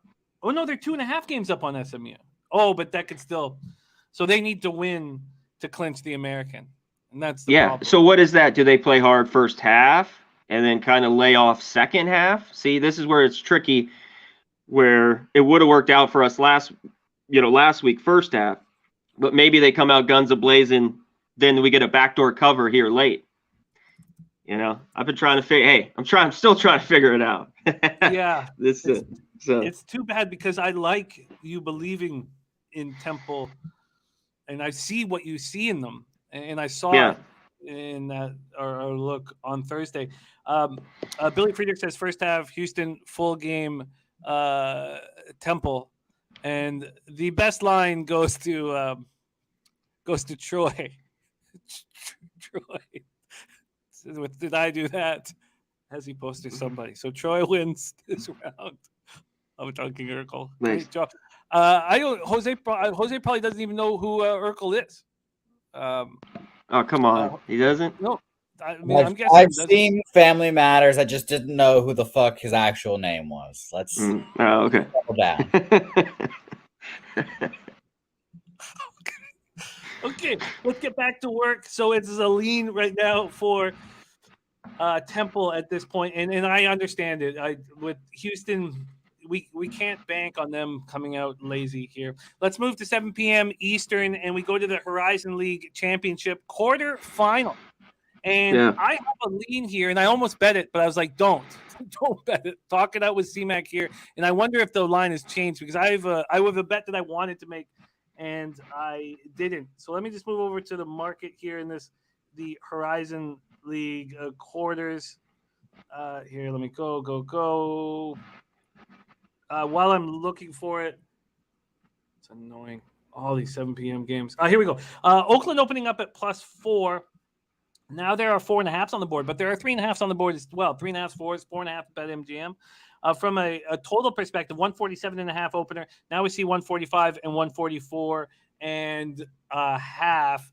The Grizzlies 20-11, 12-7 in the Horizon. Wright State Raiders 18-13, 15-7 in the Horizon. I don't know why it's making me laugh. It's so stupid, and I've been barely thinking. I'm sorry. Stay focused here. We're at the Nutter Center in Dayton, Ohio.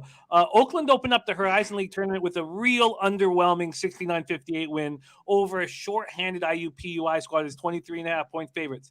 They allowed the Jaguars to shoot 48.9% from the field and 60% from three.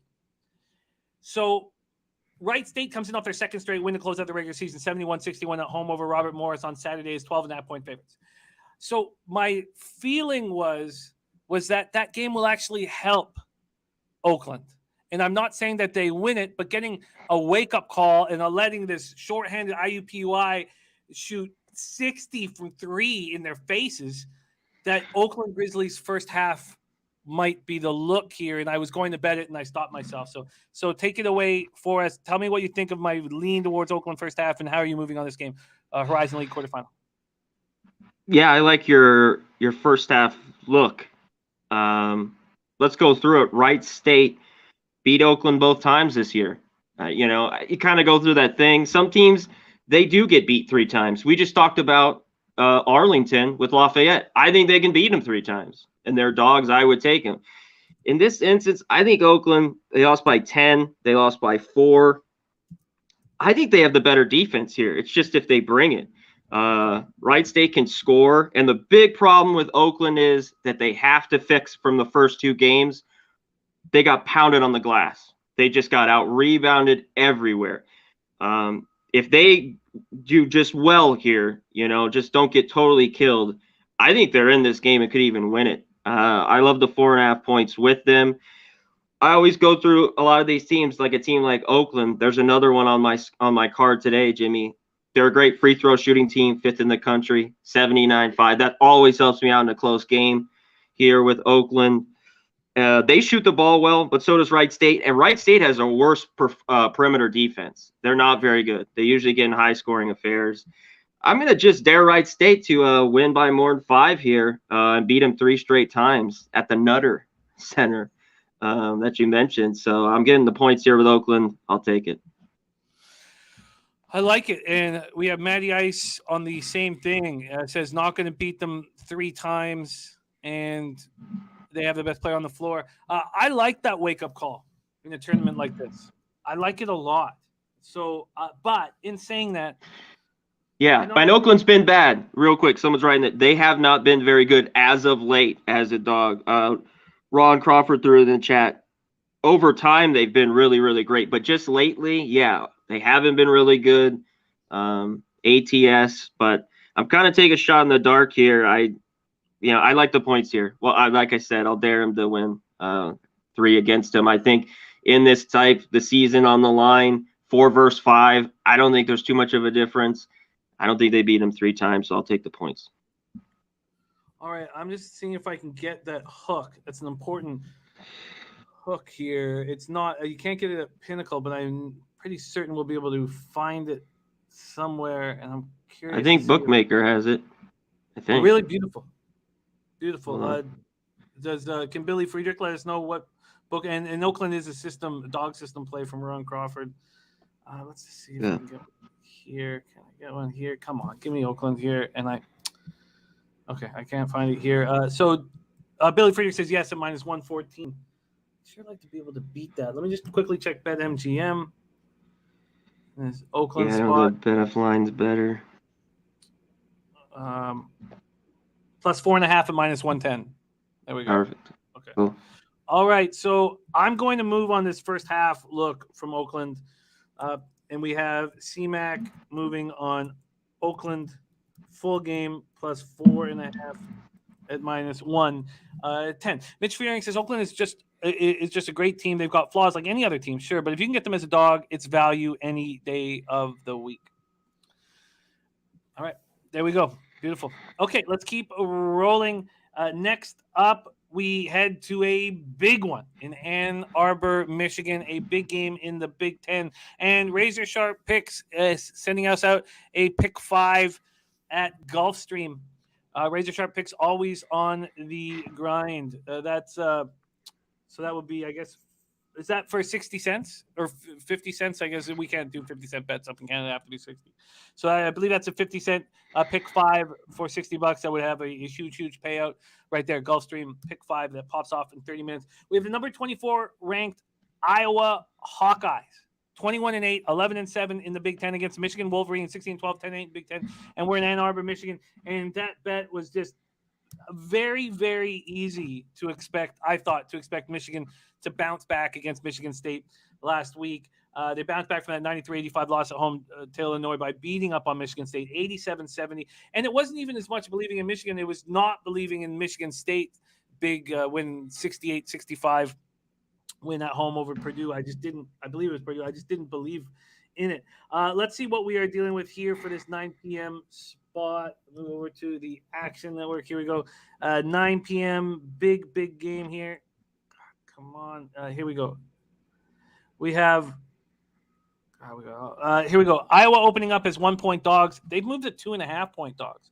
This total opened up at 156.5, and it's now at 154.5. Now Iowa is rolling. They won 4 straight, all by double digits. They come in off an 82-61 beatdown of Northwestern at home on Monday as 10-point favorites. Very interesting spot. Can't wait to hear your breakdown. Take it away here, CMac, Iowa, Michigan.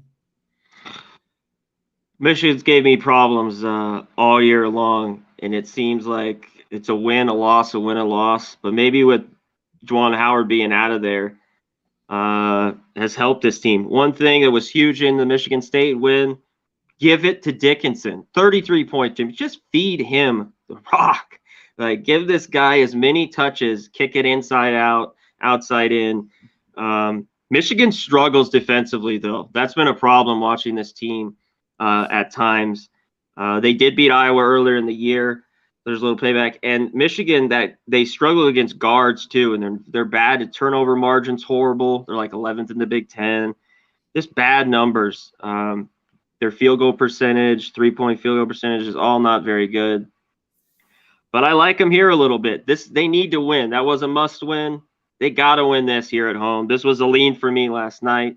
I know it's moved a little bit, but I could only be on Michigan in this spot, and I would just go full game. But they've scared me. As soon as they win, they've lost games. Whether it's at home like this or on the road, where maybe they could beat like a Northwestern or something like that, where you think they could go on the road, maybe not cover but win. They haven't been able to do it. So this was last night, like I mentioned to you. I lean the Wolverines here at home to get the job done. Iowa plays well. They shoot it well, but I've always liked to fade them a little bit on the road. They've been better on the road, especially as of late. Team even like Rutgers playing better on the road. They won last night. Kind of Iowa's doing that this year. Really good home teams playing well on the road. So not an easy one. They got to shoot it well, but I lean Michigan here. There's Nate Dogg 420. Now it's great to see you, Nate Dogg. I don't think I want to back Michigan after that excellent performance. Yeah, That's the I don't only blame thing you. that scares me. But then the same situation is going on with Iowa. They're beating all these teams by double digits. Now they head on the road. So I can understand why you're hesitant to pull the trigger. I get it. I completely get it. I don't think I'd be comfortable backing either of these two teams at this point. And Billy Friedrich says Koskinen and Fleury confirmed in net for the Oilers. I said that even though Smith was listed, that there's no chance that guy is between the pipes. So a lean towards Michigan. Catch Connor Mack on the 5 p.m. NCAA Net Profit Show with Maxwell Smart to see if he moves on Michigan. Real Deal Prime says Michigan feeling good, and that's not where I want a team. Let's move on, and we head over to the Big Sky Conference that CMac loves to attack. We start with the Sacramento State Hornets, 9-16, 5-13 in conference, at the Montana State Bobcats, 22-7, 14-4 in conference. We're at Worthington Arena in Bozeman, Montana for this one. Sac State opening up at plus 14. Now they're plus 12.5. This total has been sitting at 133.5 since it opened. A couple books have moved it to 134. Sacramento State comes in off their third straight win, 81-75 over Eastern Washington on Saturday as 4.5-point dogs. Bryce Fowler went for 26 points, and the Hornets only turned the ball over 4 times in the win. When Fowler is on like that, this is a good, maybe good's too much, above average when Fowler is playing like that, basketball team. Montana State bounced back from their 80-74 loss at rival Montana by beating up on Southern Utah home. 69-53 is 3.5-point favorites on Tuesday night. Xavier Bishop matches career high matches career high and season high with 28 points. Take it away here, CMac, Sacramento State, Montana State. Yeah, let's get to this one. Sacramento State has played a lot better. You mentioned Fowler. This team is starting to score here, Jimmy, and this reflects it in the total here for me. I thought this was 4 or 5 points of value that should have been probably at 138 or 139. Especially the last month of play, Sacramento State starting to score. This is a team that had trouble scoring all year. We're going to get to other games of mine today. Some of these teams were very bad early on, but they're playing a lot better basketball towards the end of the year. They're doing that here. Montana State's always good at home. I'm staying off the side here. Both teams can light it up. Montana State, very good at home. They usually score 75. I think they get there on the Sacramento State defense easily tonight. So if we can just get past 60, we get over this total. Bishop and company for them, I think will do well at home. They shoot 47%, 37 for 3, 75% of the free throw line does Montana State. So, yeah, I love this over 133.5. Josh easily says Sacramento money line, North Colorado Bears parlay. Says I'll fade my state teams, and then he laughs out loud. He laughs out loud at that spot. Wow! So he does not. Well, I'm on the other side in the other one. So.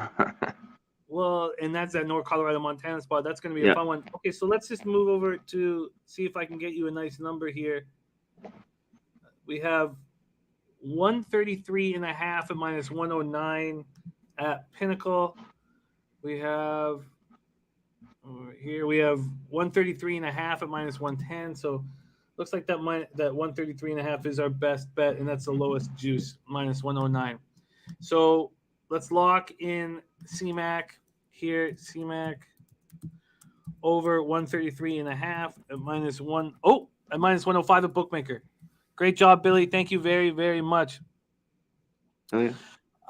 Rem Most watching on delay, so he's just looking at DJ Big Boss's Golden Oldies, and he's probably just going back and then watching it again, going back and watching it again. Look, I get it, Rem. I get it, my man. Okay, so there we go. Sacramento State, Montana State. We have the over 133.5, and this is another spot. Now, maybe should I be too concerned? Oh, BetDSI has over 133 at minus 110. Would you prefer dropping down to 133 and for 5 cents for regular VIG?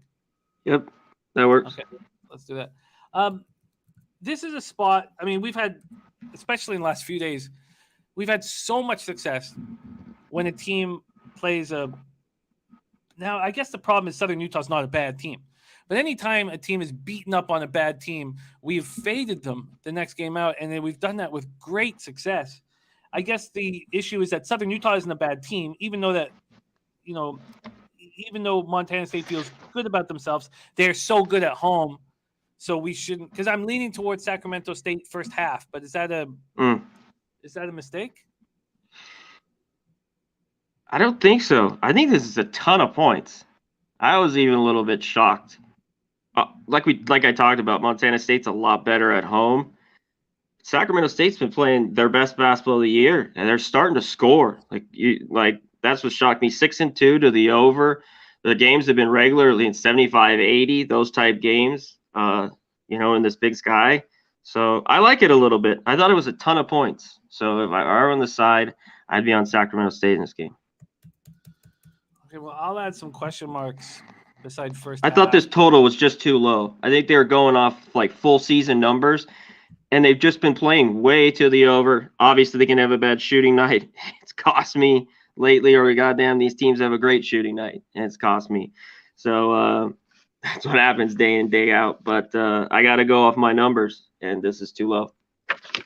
All right, well, let's keep rolling. We move to 9 p.m. Eastern. We stay in the Big Sky. We got Northern Colorado Bears, 17-13, 12-6 in conference at the Montana Grizzlies, 18-11, 11-7 in conference. We're at Dahlberg Arena in Missoula, Montana. So let's see what we got for a market in this one. We have North Colorado opening up as 3-point dogs. They moved to 3.5-point dogs. This total opened up at 149, and it's down to 147. Or 140. Actually, we see some 148s now. Northern Colorado comes in off their second win in 3 games. Very high-scoring 98-94 win at home on Saturday over Idaho as 13.5-point favorites. They were very lazy defensively. Both teams shot over 55%. But Northern Colorado only turned the ball over 4 times. So that's exactly what Sacramento State did as well. And I wonder if it's a mistake backing those 2 teams who can't possibly do that again here. And then maybe that's enough. Maybe that's enough for me to take off Sacramento State first half. But I'm going to think about that a little more because they're clearly playing better. But to think that these 2 teams full of kids are going to be able to follow up such a clean game might be questionable for me here. Montana snapped their 2-game losing streak with a big 80-74 win at home on Sunday over Montana State at a pick'em. Take it away here, CMac, Northern Colorado, Montana. This line's moved against me here, which I don't like here, Jimmy. This is going to be a good one. I lean to this over pretty strong too, especially at this number. There's still 147s out there. I'm surprised it's coming down a little bit as well. It's shocking. These teams can score, especially Northern Colorado. This is a team that scores 80 points every game. Defensively, there isn't much defense here with Northern Colorado. Man, they can shoot the ball, though, from everywhere. 38% from 3. Their problem is they're 331st defensively. Very bad team defensively. They did beat Montana at home, 78-75. I see a similar type game, but just flipped. Montana's way better at home, 14-1 straight up, 9-3 against the number. I like them here, and I think there's points again. The best thing is Montana is they play defense. They're 95th in the country. It's not crazy, and especially in conference, a ton of their games lately have gone over. But they make a little bit more plays here, especially at home. So I like Montana here. I just don't love that it's 3.5 now. Yeah, I get it. Is the over and Montana going to just remain leans, or are you going to move on? Yeah, just leans for me right now. I got to really think about these overs have been one of the best for me though in this conference late at night. If just run through them, these teams can score like crazy. And some of these other ones, look at Portland State, Idaho's 157.5. So I thought that one was really low that we just talked about. And I'm surprised this one really hasn't moved because I at 147, I could only look to the over. Mike Ems has stepped out, but North Colorado getting points is my spot here. Montana fell off big time the last few games, in my opinion. That's from Mike. They did, but they bounced back and won. But Northern Colorado's been very good on the road. That's why I don't blame people, and that's why this has got away a little bit. I just like Montana's play at home, but 3.5 is stretching it now. So, but I think points will be scored because the one thing Northern Colorado is not very good defensively. And but they got shooters everywhere, and they can light it up for sure. All right, let's move on to the final spot on the board for Connor Mack. This game pops off at 9 p.m. Eastern, although some spots are saying it's 8:30 p.m. Eastern, but I've got 9 p.m. Eastern. Southern Utah Thunderbirds, 18-10, 12-6 in the Big Sky at the Idaho State Bengals, 7-21, 5-14. In the Big Sky, where Reed Gym. In Idaho, we have Southern Utah opening up as 7.5-point favorites. That's down to 6.5. This total opened up at 140. It's now at 140.5 or 139.5. Southern Utah had their modest 2-game winning streak snapped in a 69-53 loss at Montana State Tuesday's 3.5-point dogs. They shot just 33.3% from the field. Idaho State comes in off their third loss in 4 games, 73-69 at Portland State in overtime Saturday as 7-point dogs. They were in the game despite turning the ball over 23 times. So Portland State had a 23-9 turnover advantage, and yet the Bengals stayed in the game. And that is confounding and tricky to figure out. So take it away here, CMac, Southern Utah, Idaho State. Yeah, this is a excellent team, Southern Utah, just like Weber State, that I love to fade on the road, laying numbers like this in this conference. They just can't get the job done. I remember they went to Northern Arizona and had a good game. They will shoot it better tonight. That's why I'd lean a little bit to the over, even in this one between these two teams. Idaho State's been great for me all year. I'm 4-1. I didn't use them for the longest time. I used them early on, and I got my ass. I went back to check on it. It was the Cal game, and I didn't use them for a long time. I've already used them a few times, especially at home as dogs. Look at them since the start of February. Just been beat Montana at home. They lost by 9, or no, that was on the road. They beat Northern Colorado 61-58. They lost to Sacramento 80-75. This team just plays well at home. This is too many points. Don't be fooled by the record here. One team's 18-10, one's 9-17. They're 6-1 their last 7. I just love how they've been playing lately. I'm going with the Bengals. I'm even going to put some on the money line on this game as well. I've lost the 7.5 from last night, but still I'll take the 6.5, even though that's basically where it is everywhere right now. Right? Yeah, I'm going to try and find you, see what I can get you, but interesting spot. And the plus 6.5 is juiced at Pinnacle, so that means money coming in here for sure. Let me see if I can get that without juice. I mean, it's hard to believe a team could turn the ball over 23 times and lose in overtime against a team with a better record than them, quite a bit better. Yep. It's so they're obviously doing some things right. They're able to stay in that game. Check them out the last month or so. Go through all their some of their stuff. I think they're worth a play tonight for sure. Mm-hmm. Okay, so I can get you the 6.5 at minus 110. So the only question left is, can we get you that at a lower? No, because Circa's already moved it to minus 6. So okay, so we'll get you plus 6.5 here. Sorry, plus 6.5 at minus 110, and that is for Idaho State. All right, let's review CMac's action here. Oh, and it's 6.5 at minus 108 over at Bookmaker. So thank you for that, Billy, my guy. Bookmaker's got nice. They do a nice job with the VIG. Okay, so let's review action from CMac. No move on Temple Houston, although I enjoyed breaking that game down. He is on Oakland full game at plus 4.5 at minus 110. I do expect to move on. I will be betting Oakland first half after the show. Not just expect. I will be betting it. Iowa, Michigan, no move at this point, and I completely get it. I completely get why you would have trepidation in that spot. Then you've moved on the over 133 at -110 in Sacramento, Montana State. Sac State, Montana State, over 133. And I had some interest in Sacramento State first half, but this whole oh, wow. -7.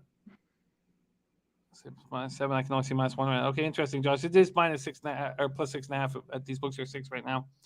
But I just am nervous about the 4 turnovers last one. Then Northern Colorado, Montana, the over and Montana are leans at this point, but haven't been moved on by CMac, and he has moved on the Idaho State +6.5 at -108. CMac, my man, if you want to catch more NCAA action here on Pub Sports Radio, 5 p.m. Eastern, Connor Mack, Maxwell Smart, NCAA Net Profits breaking down the card. CMac, thank you for taking the time. You can catch CMac on our show every Wednesday and Thursday, and we absolutely love having you, my man. Thank you for your hustle and sharing your hard work with us. Any last words for the Capper Sport in the show? Oh, everyone's great. You know how much I love the chat. Shout out to all you guys. You guys are great. Check us out later. Yeah, 5 p.m. Eastern. More college basketball. So can't wait. Huge card for you guys to break down here. That is NCAA basketball. We move on to NBA action. And our NBA expert, Dutch Boy Fresh, coming off another winning night. And that means that he has moved to 60% on the show. That's just unbelievable. Unbelievable.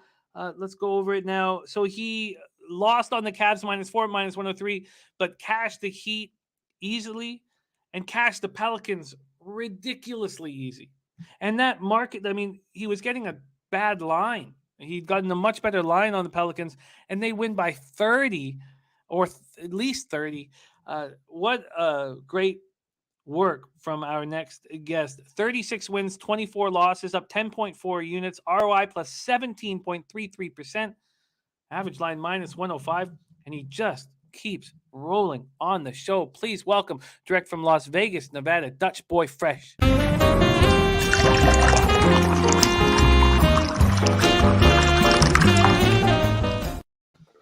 Dutchy, what's good? Jimmy the motherfucking bad. Yo, salute to you, my guy. All the real ones holding it down in the chat. You know the destination, betting with the motherfucking bag. You know the mission, turning your bookie to a bum. A fucking bum. No knife, no gun, just that knowledge, son. Yeah, man. Hey, big shout out to my guy, Ski Prophet. I see you, Viper, Sam, Paulie, Walnuts, everybody in the chat. Since I'm in this motherfucker, let's get that Mando out the way real quick. 150, you know, I deserve it, and so does Jimmy the motherfucking bag. So smash that like button, share the motherfucking video, and let's fucking eat, Jimmy. Let's eat, and you've been doing that over and over and over again on the show. Very, very, very impressive. I love every second of it, Dutch. I love how you're capping these games. I love how you're seeing them. I love how you have no fear in when market moves go against you. Everything you do here inspires us all to cap better and try harder, and I love all of it. Let's get right to work here. We start at 7 p.m. I find these first two games extremely difficult. 7 p.m. Eastern, Chicago Bulls 39-23, 15-14 though on the road at the Atlanta Hawks 29-32, but 18-13 at home. We're at State Farm Arena in Atlanta, Georgia. Chicago 3-2 over their past 5, 5th in pace at 101.4 possessions a game, while Atlanta 3-2, 24th in pace at 97.80 possessions a game. This is wild. The Bulls open up as 4-point favorites. They're down to 1 or 1.5 point favorites. Let's see what they are here. 1.5 point favorites. So a big move towards the home Atlanta Hawks squad. And that is saying that Trae Young will be in the lineup, which is what I expected when I capped this game. This total opened up at 228.5. It's now all the way up to 231.5 or 232.5. It's as if the market wasn't expecting Trae when they set the line. Bulls coming off their second straight loss, 112.99. At the Heat on Monday night. DeRozan, 28.2 points, 5.3 boards, 5 assists for the year. He's just rolling. That 30-plus point streak ended at 10. He scored just 18 against the Heat. Over that, against the Hawks, he's been lights out too, shooting at 62.7%, 30.7 points, 7 assists. Atlanta comes in off their second loss in 3 games, 107-98 at Boston on Tuesday. And they weren't able to, there was injuries on both sides. So, Jaylen Brown leaves a few minutes in, and then Trae Young sprains his left ankle in the first quarter. He returned halfway through the second quarter and still was incredible, 31 points, 37 minutes. But he said his ankle stiffened through the game, and he said he was going to be fine. Very interesting spot here. I understand why the Hawks are taking money. Take it away, Dutch. Bulls, Hawks. Yeah, man. Real quick, Jim. The reason why I got the shades and the flower today. You keep pushing me back on these times, so I went to the gym, took a fucking pre-workout. I got to come down or I'll be real jittery and shit. So I had to bring the flower on the show. But yeah, man, we missed the boat on this. Yeah, all good. We missed the boat on this one, Jimmy, with the Hawks. And you know what? I wanted to bet this motherfucker last night when it was at 4.5. And I see my guy THC Rizzo say I'd be on the Bulls, and usually I would be. But in this situation, the Bulls, and I touched on it, I believe, yesterday as well. The Bulls have Milwaukee on deck. That's a big game for them. I believe it's tomorrow night. So I look at this game as a clear Hawk spot. But when now we missed, it was 4.5 last night.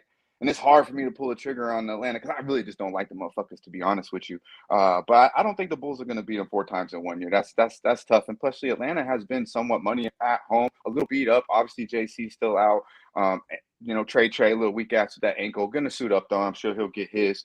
Definitely get his foul calls, that's for sure. But the Hawks have been 5-0 ATS last 5 at home versus a team with their winning record. So they play up to the competition at the house, and they're 10-2 against the number last 12. Against these at home, 10-2 ATS last 12 at the house. So they've been handling the business at the house, Jim. We fade these guys on the road. I do believe Chicago's a better team, but I do believe they're going to be looking forward to the Milwaukee game on deck. And I would only look at Atlanta here. If you still want to bet this game, it would be, Atlanta. But I definitely don't recommend it. I think you missed it. You got 4.5. What'd you say? It's a pick 'em now? 1 or 1.5, but on the way to a pick 'em. Yeah, I believe we missed the boat on this one. Yeah, no, that's right. 7,855 tickets in, 79% of the tickets on the Bulls, 69% of the cash. So the big bets have come in on the Hawks and obviously have scared the books. And then we have 55% of tickets on the over, 88% of cash on the over, and a huge move towards the over. Dennis Garcia says Atlanta wins this game. Shout out All to right. DG. We move on. That is Bulls, Hawks. We move to 7:30 p.m. Eastern. By the way, Community Knowledge says Atlanta home games went over 230 in 5 straight. And the Bulls. Yeah, my fault, Jim. The Bulls are 3-8 straight up, last 11 on the road on top of that. So I do believe Atlanta's still to play, but there's no way I'm going to, give that out when there's a 4-point swing, 3.5 point. Yeah, no, without a doubt. All right, we move on to Celtics. Grizzlies 43-20, 22-10 on the road. Celtics 37-27, 21-11 at home. We're at TD Garden in Boston, Massachusetts. Memphis 3-2 over their past 5, 14th in pace at 100.4 possessions a game. Boston 3-2, 23rd in pace at 98.3 possessions a game. Let's start with the line. Grizzlies open up as 2-point favorites, and then it's flipped to 2.5-point dogs. So again, clearly Jaylen Brown going to be playing, and that's what the market's telling us. But I don't have that. But is he going to be though? Why else would it move? Why else would it move? It says he's not playing. It says he's not playing. This game officially out. Wow. It says he's doubtful. So in every report I'm reading is he's not going to suit up. But this line has moved to where I'm literally searching for Jaylen Brown news. It's the only thing I could think of. Or did someone get scratched from Memphis? No one's been scratched from Memphis. This game is completely dumbfounded me. My fault, bro. No, it's great. I love it. No, thank you for jumping in. Jump in any time, man. This is you are the star of this segment. I'm just setting a table. Total at 225.5 is down to 223.5 or 224. We have 11,550 tickets bet. So way more. We're talking like 30% more than any other game on the board. 40% of the tickets are on the Celtics and 59% of the cash. So huge bets have come in on the Boston Celtics. 40% of tickets on the under and 62% of cash on the under. Michael Overlina says ESPN keeps saying Brown is out tonight and he will be day to day. Astute Chaos is on the Is that Boston first half? -1.5? At -108 overnight, and first half over 109.5. Says Memphis pushing the pace on the road where Boston are allowing anyone with pace to score on them. And Kyle Hindley says Celtics tonight. We have a spreadsheet stat is on Memphis, but it's not a play of the day for Ron Crawford at this point. Very, very interesting stuff here. Memphis comes in off their second straight win, 118-105 at home to the Spurs on Monday night. Ja goes for 52. They won 8 of 10. So Ja goes for 46 in Chicago and then 52 against San Antonio. The first 50-point game in franchise history. 22nd 30-point game of the year for him. He's an absolute beast. Take it away here. Memphis, Boston, Dutch. Yeah, Jimmy. A lot of times I'm not really, I don't get scared too much. And I'm not going to say I'm scared, but it does, cause a little hesitation. When I look at this game, I capped it. I was all over the Grizzlies last night, waiting for it to hit BetMGM or Willie over here. And then, of course, I wake up to a pick 'em. I'm like, what the fuck? And then I start reaching. We've already spoke about it a little bit. Only thing I could think of was, wow, that ankle must not be as bad for Jalen. All the reports and everything I'm seeing, everything from the chat says Jalen Brown's not playing tonight. I just don't get it. I haven't pulled the trigger here yet on Memphis because the motherfucking money keeps going the other way. So why rush?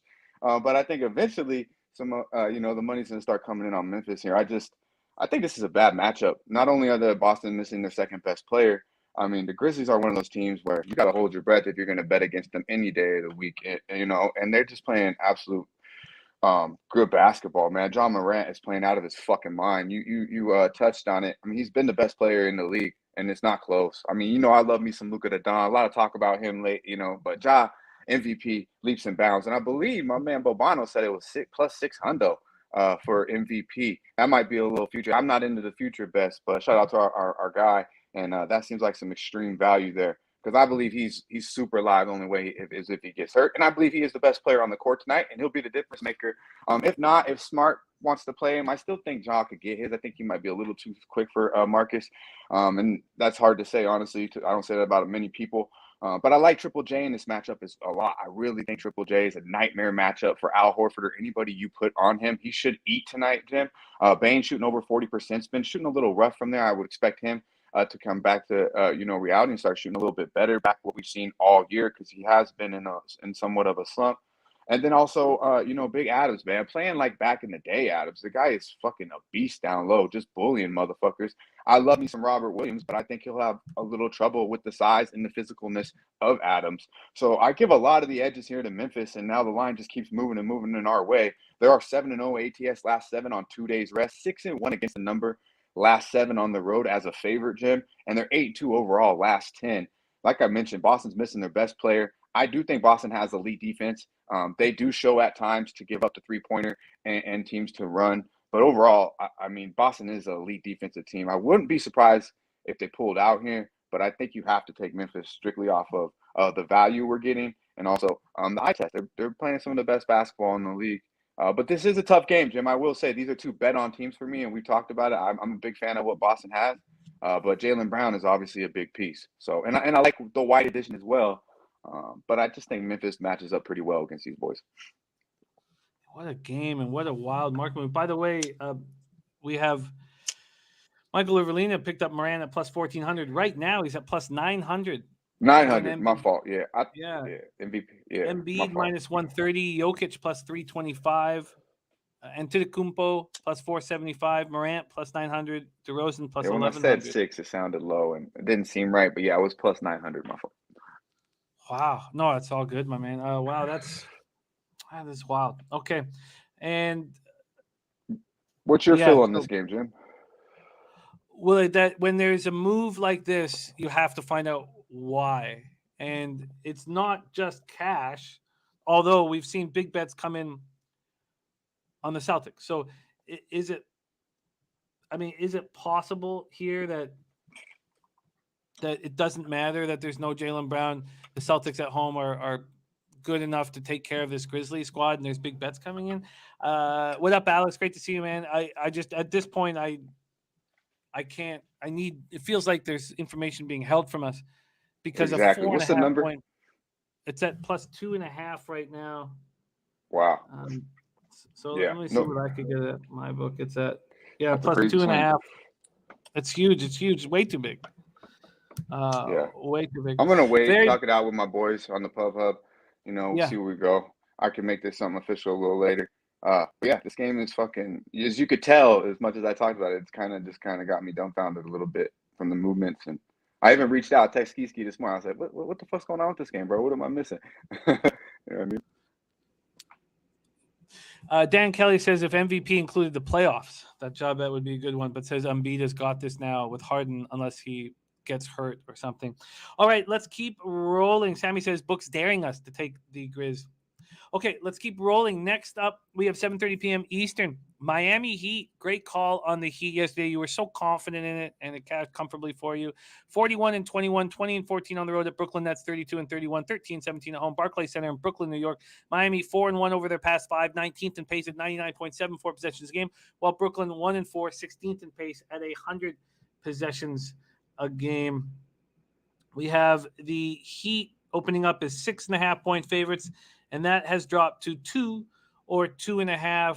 KD will be playing, confirmed will be playing. This total opened up at 219.5, and it is now at 221.5. When we go over to the cash flow, we have 8,107 tickets in, 30% of the tickets on Brooklyn, 45% of the cash. Then when we go to the total, 52% of the tickets on the under and 72% of cash on that under. Heat are on the second half of a back-to-back after having their 4-game winning streak snapped in a 121-19 loss in Milwaukee last night. They still won 9 of 11, and that includes a 151-11 home victory over Brooklyn on February 12th. They scored at least 110 points in 9 of those 11 games. Tyler Hero goes for 30. That's his 4th straight game with 20-plus. Gabe Vincent goes for 21. Bam, 18 and 12. And Butler just 2 of 14 for 6 points, and he's been struggling with his shot of late. Kyle Lowry back out with personal reasons. This has got to be tricky for everybody to handle in Miami. Brooklyn comes in after being swept in a home by the Raptors, but the last loss was just 109-108, and KD will be back in the lineup. We know that the game is in Brooklyn, so no Kyrie, but KD will be there. The Nets were 27-15 when Durant got hurt. They've gone 5-16 since, and they're 4.5 games out of 6th place. They're in 8th right now. They need to get that 6th spot so they don't have to play the play-in game.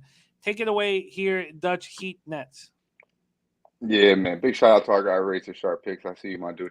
And I knew Dan Kelly. I think he said he liked something about the 4th quarter with Brooklyn. A lot of games, 8 days for Miami. I had a feeling he was going to try to fuck around with Brooklyn on this game. But, yeah, man, it's a clear Miami spot. No, this is easy money right here, Jim. Last night, if you watched the motherfucking game, yeah, we cashed with the plus 4.5, but the money line should have cashed to everybody that bet. The money line, which was given out on the pub hub by a couple guests on a couple of dudes on my panel, it definitely was there. There's no reason why. I mean, if you watch the game, how the fuck Giannis stand there and molested motherfucking Jimmy Butler on that last play, hit him in the head, hit him in the shoulder twice, and they call a jump ball. I mean, obviously Drew did what he did and won the game by 1. Good, we covered a 4.5, but that's highway robbery there. You touched on Jimmy as well. But Butler had probably his worst game I've seen in Miami. I'm not gonna lie. Eye test wise, he looked uncomfortable as fuck. I believe he made 2 shots, didn't score, played 36. He was horrible. I had all the stats in my head, but I can't think of them right now. But he was fucking just trash. Literally the worst game I've seen him play. I know I would like Lowry out there, but Gabe Vincent played good ball last night. He's knocking down the open J. He's aggressive. I like the kid's confidence. I do. Stress. I mean, when you look at these motherfuckers off the bench, it's almost like you're playing 2K 3-point competition. You got Hero, you got Duncan, you got Struss, you got Martin. Dude, Martin's got heart too. Only reason Miami lost that game last night was because of the rest. Now we're getting Brooklyn coming in here. Now we're going to Brooklyn on a back-to-back, an angry motherfucking Miami team and an angry leader in Jimmy Butler. They're going to come in there and handle a team that, oh, yeah, KD's back, the savior. And I can't lie. I like to see it in the chat. Not that y'all going to lose money if y'all are in Brooklyn. I don't like to see that. But I like to see what everybody's saying. KD come back. He's going to save the motherfucking day. Man, what are you going to play, 25 minutes? You can't. No Kyrie. They still don't got nobody to protect the paint. And believe me, they're waiting for Ben Simmons and Kyrie to get cleared to play at the home games. And then you're going to see the real motherfucking Brooklyn Nets. And that's going to be trouble. But for right now, this will be a double-digit win by Miami. Maybe Brooklyn sticks around early, but Miami will blow these motherfuckers out by the end of this game. Miami is 6-0 ATS, last 7 on the road. we went over these numbers a lot yesterday, Jim, so I'm not going to go over too much. I like this motherfucking Miami Heat team, and I'm not worried about the back-to-back. They're 10-5 ATS last 15 in Brooklyn. So they like the thin crust, and they fucking will smack these boys around. The Nets are 0-4 ATS last 4 at the house versus a team with a winning home record. Obviously, Miami has that. And then they're 1-4 ATS last 5 at home overall. 2-13 last 15 against the number at the house. KD ain't saving shit. He might get 20 and might play 25 minutes. Miami Heat, good money. Do you think that the Heat could sit somebody who was in the game or succeeded in the game last night? No. They got robbed last night. They're mad as fuck. That game wasn't original. That was not a regular loss last night. They outplayed Milwaukee. They beat Milwaukee. Hero had it was a coaching error by Spoelstra by not getting the ball in Jimmy Butler's hands the last 2 possessions. Hero had it, turned it over 2 fucking times. He's not a fucking point. Tyler Hero played out of his fucking mind last night, but had two of the biggest plays were those 2 turnovers. And then obviously the rest did everything fucking possible to keep these boys in it. And I mean, it should have been a 3-point game over Miami last night. I don't know if you've seen it, Jim, but it was fucking robbery, bro. So you're getting a mad Miami Heat team. Bam's going to come in. These boys are going to put it on them. I'm telling you, KD's going to look good and play solid, but it's his first game back. You think they're going to run him out there for 45 fucking minutes, or 40 minutes? It's not going to happen. He won't play 30 minutes.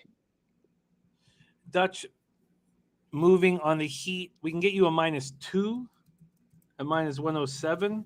That's and the line's dropping too. Yeah. Lock that in. Let's double up on that bitch. Double up. Shout out to Nipsey. Dutch on the Heat -2 at -107. Let's move to a very interesting game for us up north. Detroit Pistons 15-47, 6-26 on the road at the Toronto Raptors 34-27, 17-13 at home. We're at Scotiabank Arena in Toronto, Ontario, and the Pistons have just had the Raptors numbered over the last couple of years, and this game is now off. Oh, it just came back on the board. Okay, it was just off the board, and it's come back on the board. It's circa with the Raptors as 9-point favorites, and this total at 218. So let's see what the market movement was with the Action Network. Raptors now -9. It opened at 8.5, so it's just a half-point move there. This total opened up at 215.5, and it's now at 218. Let's see what Pinnacle has. Pinnacle has it at 8. Interesting. So a point different between those two books. Let's go over to the cash in this spot. 6,935 tickets in. 59% of the tickets, 68% of the cash on the Raptors, and 64% of the tickets, 68% of cash on the over. So Detroit paced 27th in the league, 97.08 possessions game. Toronto 21st at 99.20 possessions game, but this total being pushed up. Pistons coming off their second loss in 3 games, 116-113 at Washington on Tuesday. It was a casher for Ron Crawford. He had the Pistons plus 3.5, and he gave it out on the show. Dwayne Casey has been very good in this rivalry. We won the first 2 meetings this year, 103-87 at Detroit on January 14th. They swept 3 games from the Raptors last year, 8-7 against them over the past 4 years. Pistons have won 3 of their past 5 games. They're playing well. They beat the Celtics before the break, and that was a shock. And then they beat the Cavs, and they beat the Hornets. Now, those 3 wins came by a combined 5 points. In the loss to the Wizards, Grant went for 26, Cade went for 20, Sadiq went for 19. Raptors coming off their sweep of the Nets in that home and home. They destroyed them in Brooklyn, squeaked past them in Toronto. Anunoby with the finger injury and Van Fleet with a knee injury missed both games, and Gary Trent keeps playing such great basketball. Team high 24 for the Raptors, and as we talked about, we can sell out again. We had 18,900 sell out in the last game. So Anunoby has this non-displaced fracture in his ring finger, and he can play with it. He's played with it, but it's the pain that's the problem. He visited a hand specialist, and the specialist said it's nearly healed. And nurse says it's getting better every day. We're waiting to determine if he's able to play on it. They said that within 2 weeks it'll be fully healed, so I'm not sure what they're going to do. And Van Fleet has this bruised knee, and we're not sure if either will play at this point. Gary Malone says Van Fleet is expected to play, and Anunoby will probably sit another game. Take it away here, Dutch, Pistons, Raptors. Yeah, Jim, I know these are your boys, man, but my guy, our guy Star Child said, man, back with this motherfucker, bro. I got a lot to say about the games I like, but nothing about this one. Yeah, I feel you. I mean, at this big of a favorite, I don't know if the Raptors are a spot you want to take. Josh Easley on the Pistons. So let's just roll on. We roll on to the next spot on the board, 8:30 p.m. Eastern. The Golden State Warriors, 43-19, 17-12 on the road at Dallas Mavericks, 37-25, 20-11 at home. We're at American Airlines Center in Dallas, Texas. Warriors are just 1-4 over their past 5, 12th in pace at 100.6 possessions a game, while Dallas 4-1, 30th in pace at 94.6 possessions a game.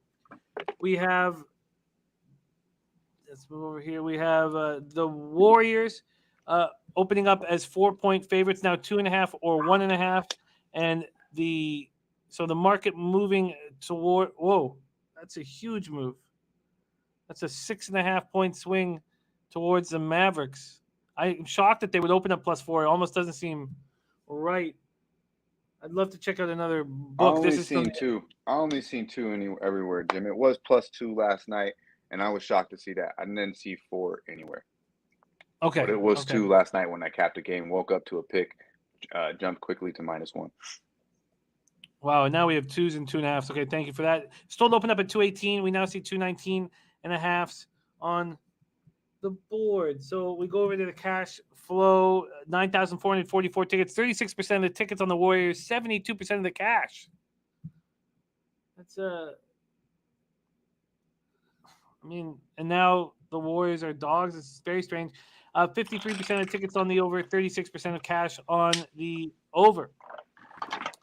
So the Warriors coming off their 4th loss in 5 games, 129-114 in Minnesota on Tuesday night. These teams met on Sunday. The Warriors were in complete control, led by as many as 21. The Mavericks scored 33 of the final 41 points to pull out a 107-110 win. The 19-point fourth quarter comeback marked the biggest blown lead in a loss this year in the NBA. The 21-point advantage that the Warriors screwed over was the most by the Warriors in a loss since 2007. They had, no Klay Thompson, obviously no Draymond. Klay will be back. He's saying, I'm playing. I didn't come all the way to Dallas to watch. Mavs coming off their second straight win, 109-104 at the Lakers on Tuesday. Dinwiddie for 24, Finney for 14, Bullock for 12, Luka for 34. And, they're just in such control. They're just in such control. Take it away. And I'm sorry, I believe the 24 from Dinwiddie was Sunday at Golden State. That's my bad. Yeah, he had a subpar game recently. Yeah, that Tuesday game, Doncic went for 25. Brunson went for 22. And I was on the over in that game. And they scored 71 points in the second quarter, 55 in the first. And I didn't hedge it. I thought I was going to cash it. And then no points in the third and fourth. And I lost that by 3.5 points. And I couldn't fucking believe it. I could not believe it. Take it away here, Dutch Warriors, Mavs. Yeah, man. Hey, to follow up on what you said, my guy. With that first game they played real recently. The Warriors jumped on them. They jumped on them early. I believe they busted on them in that first quarter. I believe they're up by 13 at the end of the quarter, and then it was like a 4 to 5 point second, third quarter to combine. So it was somewhat close between those two games, and then obviously in the fourth when it matters, the Dallas Mavericks do what they do because they got the motherfucking closer and Luka motherfucking Don. They find a way to win. That's why I love me some Luka because he be finding ways to motherfucking win. And this is just, and as we talked about the Warriors tonight, I said if Edwards went, we would be on the Wolves. He didn't go, and the Wolves still smacked that ass around. And I'm sorry to say, I like me some Klay Thompson, and the boy can still got game, but he ain't gonna come back and save this motherfucking team. He's just not. I still don't believe he's what he's maybe 60-70% of what he was. And they're lacking big time in size and on the defense, defense inside the paint. They're just not. If you look at the roster, I touched on it on NBA Pull-Up. These motherfuckers got Moody and Payton in the starting lineup. That's not going to be winning basketball if you ask me. Besides Curry, let everybody on that motherfucking team shoot. Obviously, with Klay coming back, that'll help that a little bit. But I just believe Dallas is just a better basketball team right now. When Draymond comes back, we can go back and relook at this. But the Warriors, statistically and stat-wise, and most importantly, eye test-wise, aren't it, bro. They're just not it. Wiggins, probably the most overrated fucking year ever with this All-Star. I know he's your Canadian dude, but the motherfucker no way should have been a starting All-Star, and you're starting to see that. The Warriors are 0-5 ATS last 5 versus a winning team. 1-8, 1-8-1, excuse me. Last 10 versus against the number. They're 0-6 ATS last 6 on 1 day's rest. They're 2-5 ATS last 7 in Dallas. 3-10 overall last 13 meetings versus Dallas Mavericks here. I know these guys just played recently, but we're gonna get Luka. You tell me who's gonna stop Luka? He's gonna be going to the paint at will. Also, love me some Jalen Brunson going to the paint at will. No, they have nobody for either one of these guys. And then you touched on it, Dinwiddie they have off the bench, who's really feeling that, that replacement for Tim Hardaway Jr. I like Powell inside, giving solid minutes when he's out there to rebound. Hits his free throws. You got Kleber that could spread the court off the bench, and then of course you got Finley Smith and Bullock to play some fucking defense. I mean, this is a complete basketball team. They're gonna put it on a Warriors team that's just not playing good basketball right now. Mavs are 5-0 ATS last 5 as a dog. Obviously, that switched to a favorite now, but I still like this. I got it in as a pick 'em, but let's see what we can get for official here, Jim. All right, let's see what we can get. Let's see what we can get here. We can get a minus. Not very good. Not today, Bruce. Not today, Brucey. You can get a -2 at -102, a -1.5 at -112. Let me see if I can beat that. That's not very good. Yeah, that's the best. -2. -2 at 108. Let's do that. Bookmaker. -2 at -102. 102. Yeah. Yeah. Okay. All right. We have Dutch, and that's another reason why your record is so impressive, is that you are stuck taking these lines, that are available right now at 1:23 p.m. Eastern, and that's another reason why you're. In the one game I want, the Grizzlies, it's win our way, but I'm too scared to fucking do it right now. But yeah, we'll see. We'll see about the Grizzlies. Okay, Dutchie moves on the Mavs -2 at -102, available right now at Pinnacle. And let me just move over here again. Yeah, I'll be here, Bruce. I will be here. Okay, let's roll on. In the next spot here, 8:30 p.m. Eastern, Sacramento Kings 23-48 and 22 on the road at San Antonio Spurs 24-38, 11-18 at home, and 19 days till I will be in San Antonio. And I went to get a San Antonio Spurs hat, but my spot only had with the pink brim, and I was like, nope. The Kings 1-4 over their past 5, 6th in pace at 103 possessions a game. The Spurs just barely ahead, 5th in pace at 103.1 possessions a game, 2-3 over their past 5. When we get over to the market moves on the Action Network, we have the Kings opening up as 5.5-point dogs. That's moved to 6.5 and now 7. This total sitting at 240.5. There's 241s and 241.5 on the board. Wow. Then we have 7,187 tickets in, 66% of the tickets, 96% of the cash on the Spurs, 70% of tickets on the under, 58% of cash on that under. Sacramento on the second half of a back-to-back after losing their 4th in 5 games at 125-95 at the Pelicans last night. Dutch broke that game down beautifully. So, this is a bad basketball team. De'Aaron Fox goes for 25, Barnes for 19, Sabonis 15 and 14 and 7. Lamb goes for 12, and they were in this game. Sacramento led by 2 after 1. They were down 4 at halftime, and then they scored 34 points in the second half. Spurs coming off their second straight loss, 118-105 at Memphis on Monday, and they haven't played at home for a month since February 4th. It was that rodeo trip. Their last game against the Grizzlies, second straight loss. Lonnie Walker goes for 22. DeJounte Murray goes for 21. He was ejected with 2:24 left. He's not happy. Poeltl goes for 16 and 10. McBuckets goes for 14. Take it away here, King Spurs. Yeah, Jim. This one is this game is really. I think I might be leaving money on the table here, and I might get to the window here with San Antonio.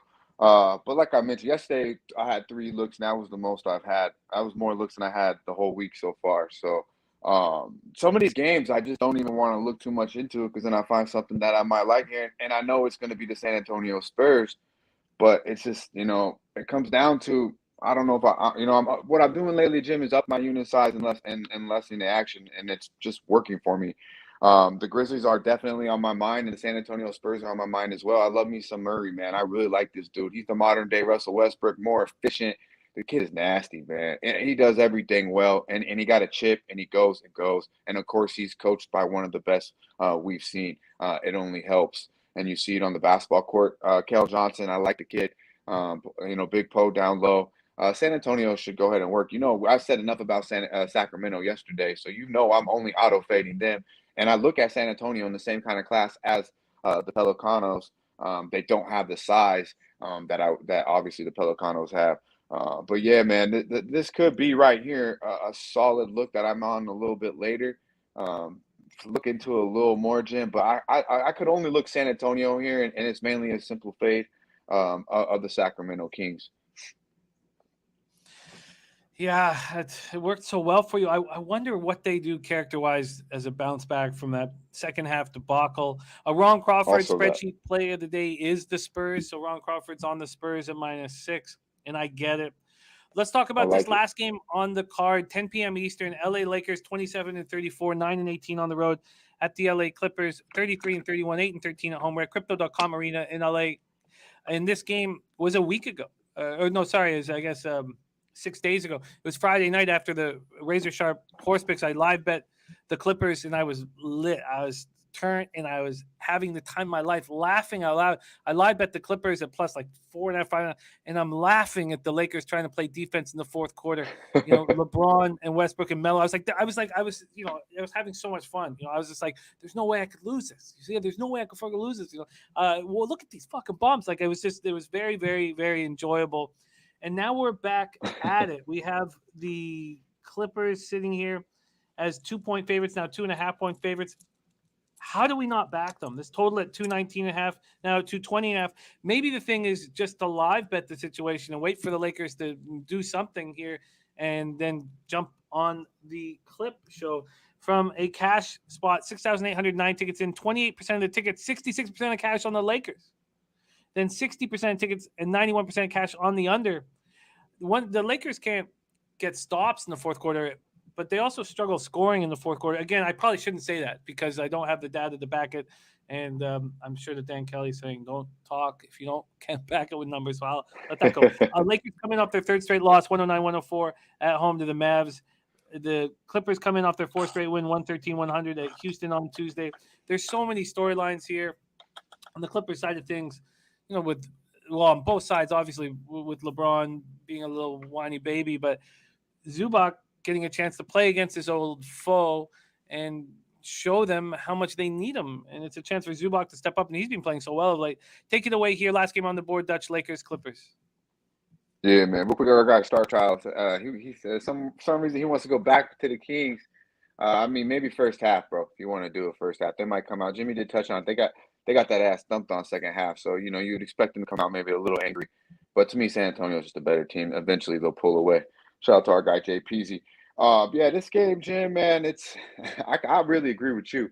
And this is another game where I'm like, damn. But see, this is a later game, so I can fuck around, hit them over the head for 3 units and then put one on the motherfucking Clippers after all this dumbass money comes in on the Lakers. Because that's why I got this Lakers hat, man. They put a lot of money in my account. Because I just paid the motherfucker. So, I show a little love. I smoke a lot on the Lakers. I'm getting la land on the motherfucking Lakers. Real talk. So, I fade them, here and there I fuck around and fall into that trap. But overall, I just fade the motherfucking Lakers. And I'm right with you, Jim, I think. But you see, I know you said the money is already coming in on the Lakers. So, by 7:30 out here on the West Coast, it would be down to 1.5, maybe fuck around, be a pick 'em. And, if you have the patience to wait around, it's probably a smart move as well, Jim, because the Lakers do find a way to seem to come out a little bit sometimes. And then, obviously they fuck it off in the fourth quarter. That's just what they do. The Clippers have won 6 in a row here against the Lakers. So, if they have any heart, you would expect the best game for the Lakers. But I mean, how many times have we said that this year? If they have any heart. I mean, it is what it is. This team just ain't fucking good, bro. So I would wait, sit back, chill, enjoy the day, and let this line drop. And then if you want to bet this game, load up on the motherfucking Clippers because they run LA right now. I got the jersey that matches that hat too. I don't have a name or number on the back of it. You know, one of the worst things I have in my collection, and my friend gave it to me, is I have a Steve Nash autographed jersey, which sounds so nice, but it's a Lakers jersey. Oh shit! It sucks. Yeah. It's like every time I look at it, I'm like, oh god, that was awful. Motherfucker. Makes my back hurt. Still Stevie Nash though. You know, he's a Canadian too, right? So that's yeah, about as good Victoria, as it gets. BC, but it's like it's folded up somewhere. Yeah. Okay, so you see the Nash part. yeah. Do you want? So does this? Nah, so I'll reach out to you. Six straight. Go ahead, Is that something that's in your head that they've beaten them 6 straight? Yeah, man. But every time I said this, like they played a week ago, and they lost 5 straight. You're gonna get the bet, and it's the Clippers, man. They're just better than the fucking Lakers. I mean, Reggie Jackson, they have nothing for him. You touched on Zubac. Shout out to our guy Wham Bam. Probably be on a double today. Checking on the show. Probably be extreme value there. They got nothing for him, man. And when you watch the Lakers, I talked about this. They've checked out. You know, LBJ had a beautiful third quarter against the Mavericks, and they start hitting some threes a little bit in that third. But overall, the eye test since the break, these boys are checked out. Russ has been checked out. LBJ is pretty much getting his, and the rest of these boys ain't it. So I would only look to Clippers here because you know you're going to get the best basketball game for the Clippers. It don't matter how many times they beat LA. They still want to feel the way they do after they beat LA in LA, obviously. Yeah, it's a different type of game to them. Yeah, it's a big game to them. It's a big game to the Clippers. I agree with that breakdown immensely, and I believe I will move on the Clippers. Wally says, just love Dutch. He keeps me away from eating ramen. He does 60% on the show. I've never – so both you and Durrell are at 60% with like a real sample size, and I've never had that. Yeah. I've never had 2 guests sitting at 60%.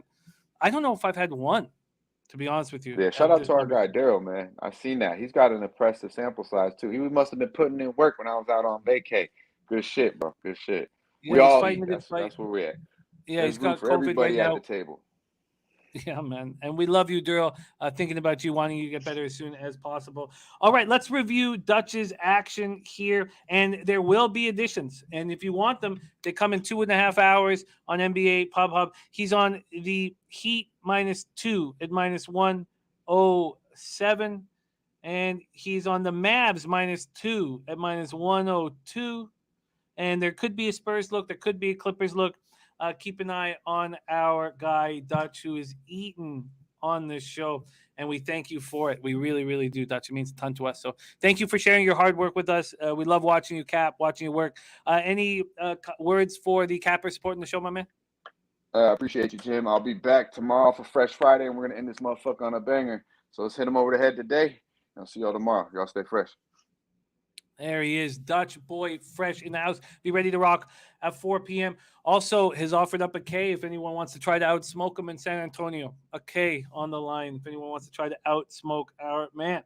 Twan Win says, I really need a quick shout out from Dutch. Please make my day better. He says, yeah, man, sorry, Twan. You're too late, man. You're too late. You came too late asking for a shout out from Dutch. If you pop on the NBA show at 4 p.m., maybe you'll get that shout out then. But shout out to you, Twan, and much love to you.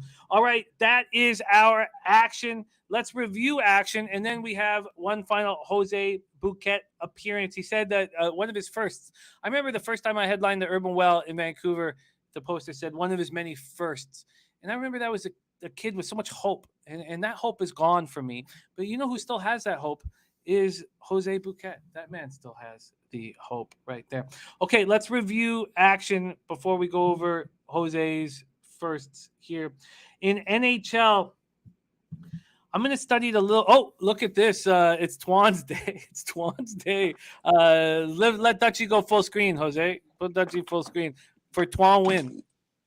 Hey, yeah, man. You know I'm a man of the people. Twan, all I want is for you to have a better day, my guy. Hey, let's hit these motherfuckers straight over the head. Shout out to you, my guy, Twan. Salute. There you go. What a guy. What a guy. He'd shut down. He'd left, but he came back. because he cares about us, man. All right, so in NHL, we have these moves from Mr. Gogster. He's on Vancouver, New York Islanders, no goal in the first 9 minutes, 30 seconds at plus 105. These are all plus lines for him other than his money line parlay. He's on Ottawa, team total over 2.5 at plus 127. Pittsburgh, Tampa Bay, first period under 1.5 at plus 118. Boston, Vegas, first period under 1.5 at plus 103. And he's on a Wild Flames money line parlay at minus 120. For me, looking at a card at when your card's like, let's say you got 3 games on your card and they're road favorites. I remember when I started in this game seeing shit like that, and I really tried to refrain from seeing like road favorites on my card or filling up my card. But it may be a situation I will have to attack today because I'm interested that this market has moved towards the Flyers. The Wild got to be angry. Am I going to try to catch a falling knife with them? The Hurricanes, I would like to back here against the Capitals. And then the Canucks, I want to back against the Islanders. And those are 3 road teams. Kyle Hintley says Wild, Jimmy Wild. And Rayhan wants to smoke. Says we'll definitely take that 1K bet. All right, there's Diesel in the house. Diesel, what up, my man? Jared TG says hope is dangerous. Yeah, there's nothing more dangerous than a man with hope. Yeah. Rayhan wanting that smoke, wanting that 1K smoke. And Diesel's best bet of the day, Arizona State -7 for our Diesel Eugene. That guy knows the Pac-12 very, very well. So respect there. The spreadsheet NHL play of the day is the Calgary Flames on the puck line. He also has an NBA spreadsheet play today. That is the NHL spreadsheet play today. We'll review the NBA spreadsheet play today. But shout out to our guy, Ron Crawford.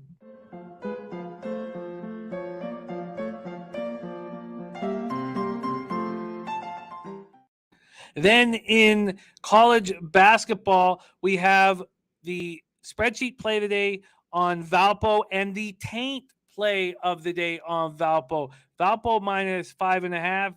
Matty I says they roll, and he says Taint running hot.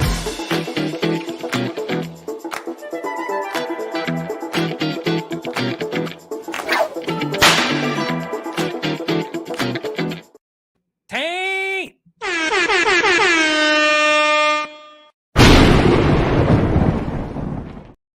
In college basketball, we have Nolly Knows. He's 3-0 on the show. This was his 4th appearance. He's 8-3 over those 3 shows. He is on the under 132.5 in Arkansas, Little Rock, South Alabama, under 142.5 in Iona, Manhattan, and under 132 in Grambling, Alabama, A&M. Connor Mack is on Oakland full game plus 4.5. I will be moving on the first half. And Astute Chaos says Butler is now questionable. I felt like that was going to be part of this. And Dan Kelly says the road team has covered the third quarter in the past 11 games. Road team, in parentheses, in the last 11 times Lakers Clippers have played. That's wild. And now Tucker is questionable. Yeah, I felt like something like that was going to happen. And the Heat are now dogs, says Matt Paulins. I thought that was going to happen. Okay, so I'm going to move on Oakland first half. Iowa, Michigan, no action for me. CMac on the over 133 at -110 in Sacramento State, Montana State. And the empty the coffers play from our man Tease that's been catching at an alarming rate is American Navy first half under 56.5.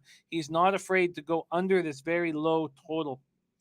Then CMac is on Idaho State plus 6.5. Dan Kelly. Let's review Dan Kelly's action and give him a big shout out.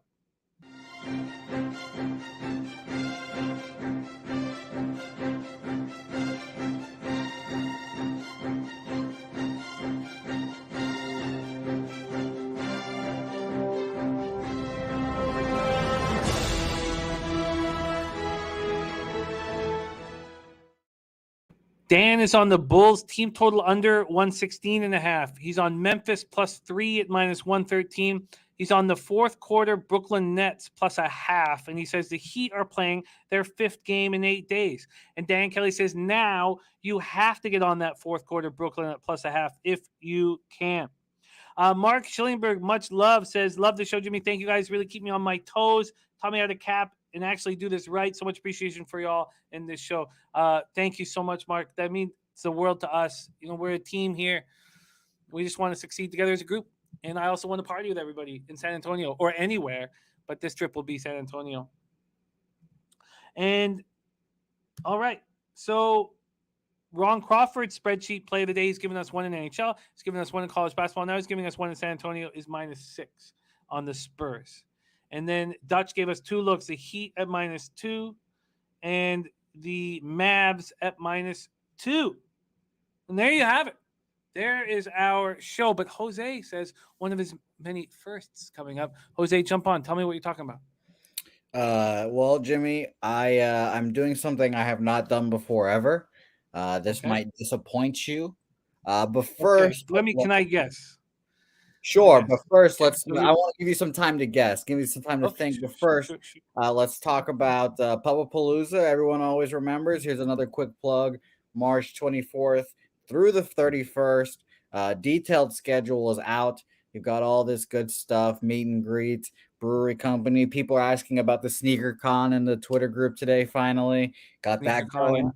Can you switch to the next page? One for we'll even talk about some horse racing the 27th, little betcast, Top Golf, and we're going to talk about all this good stuff. And as it comes, it'll be fun. And and by the way, I did already send up the sign up sheets in the group message on Twitter as well. So go sign up for these events as well. That would help me and help us all out very much so. Sweet. Yes, the sign-up sheets are important because we want to know for the tickets for the 24th. That's Sweet 16. We're going to go to both games. And then for the Grizzlies on the road against the Spurs, we also have the 2-on-2 game that we'll be betting on. That's J Money and Dutch Boy Fresh against Ski Profit and Prince of the City. And then I will also be racing our man here, Jose, 1 lap in ice skates, 1 lap in figure skates. And we'll be racing for cash as well. And okay, so this is my guess. My guess is that you have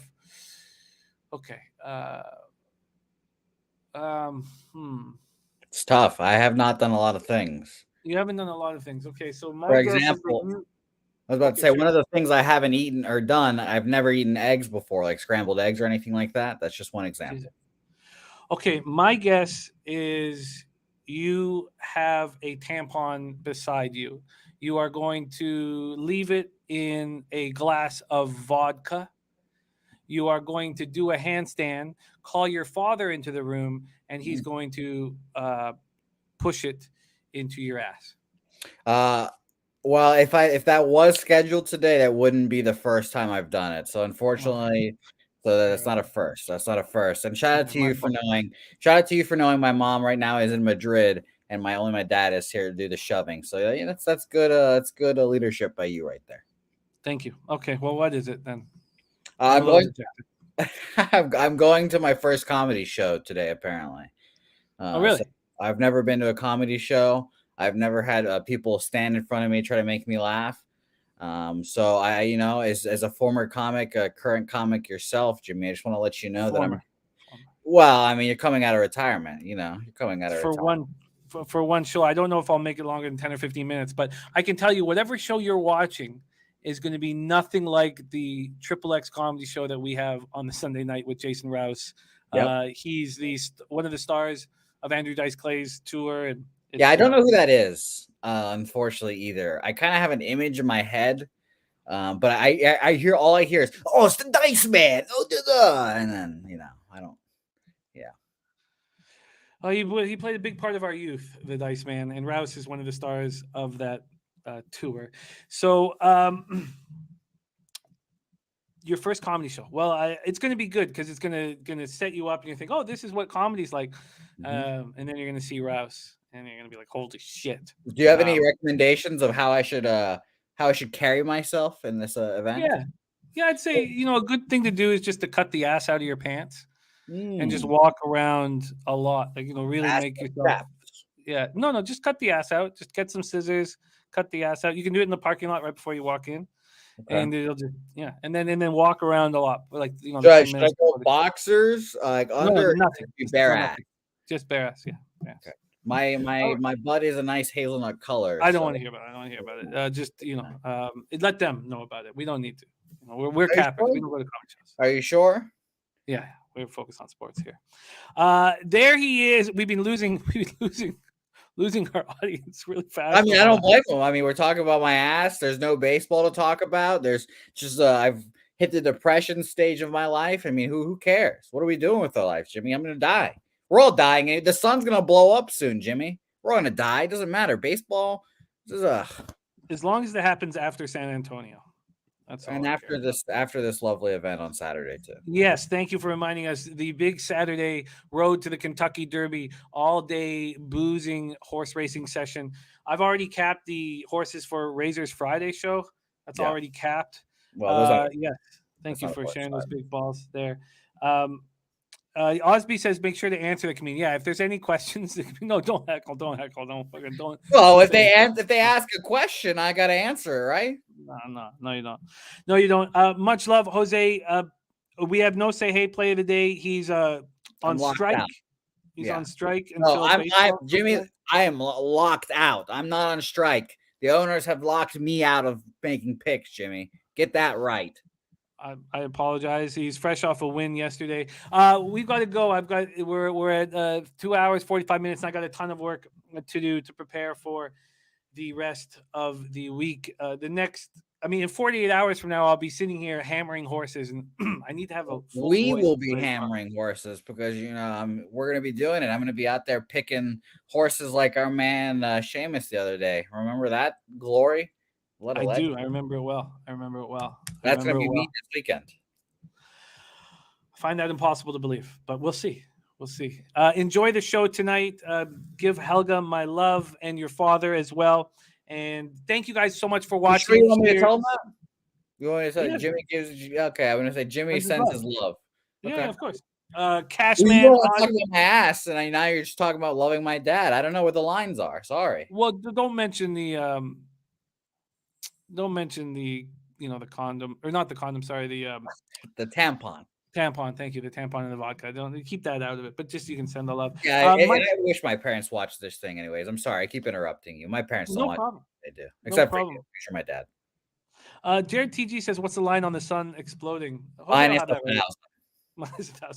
Michael Irvalina, Jason Folk, Josh Easley, Cashman 19, Sammy Calmer, Talk Sports with JT, Damon Santori, Community of New Knowledge, Michael Irvalina, Jake Valent, THC is Rizza, Sean Thug, Kyle Hintlian, Dan Kelly. Dan Kelly giving you a little dice there. Hickory Dickory Doc. Jay Peasy. All you guys, thank you so much. Rem Most. Astute Chaos. We truly have nothing without all of your insights and humor and everything that you bring to the show. We thank you from the bottom of our hearts. Let's get this cash. We've had 2 spectacular days in a row. Let's make it 3, and then let's make it 4, and let's keep counting. On behalf of all of us at Pop Sports Radio, Jose, Jeff Slaughter, all of us, thank you for watching. Get that cash. Leche. Halos bookmakers.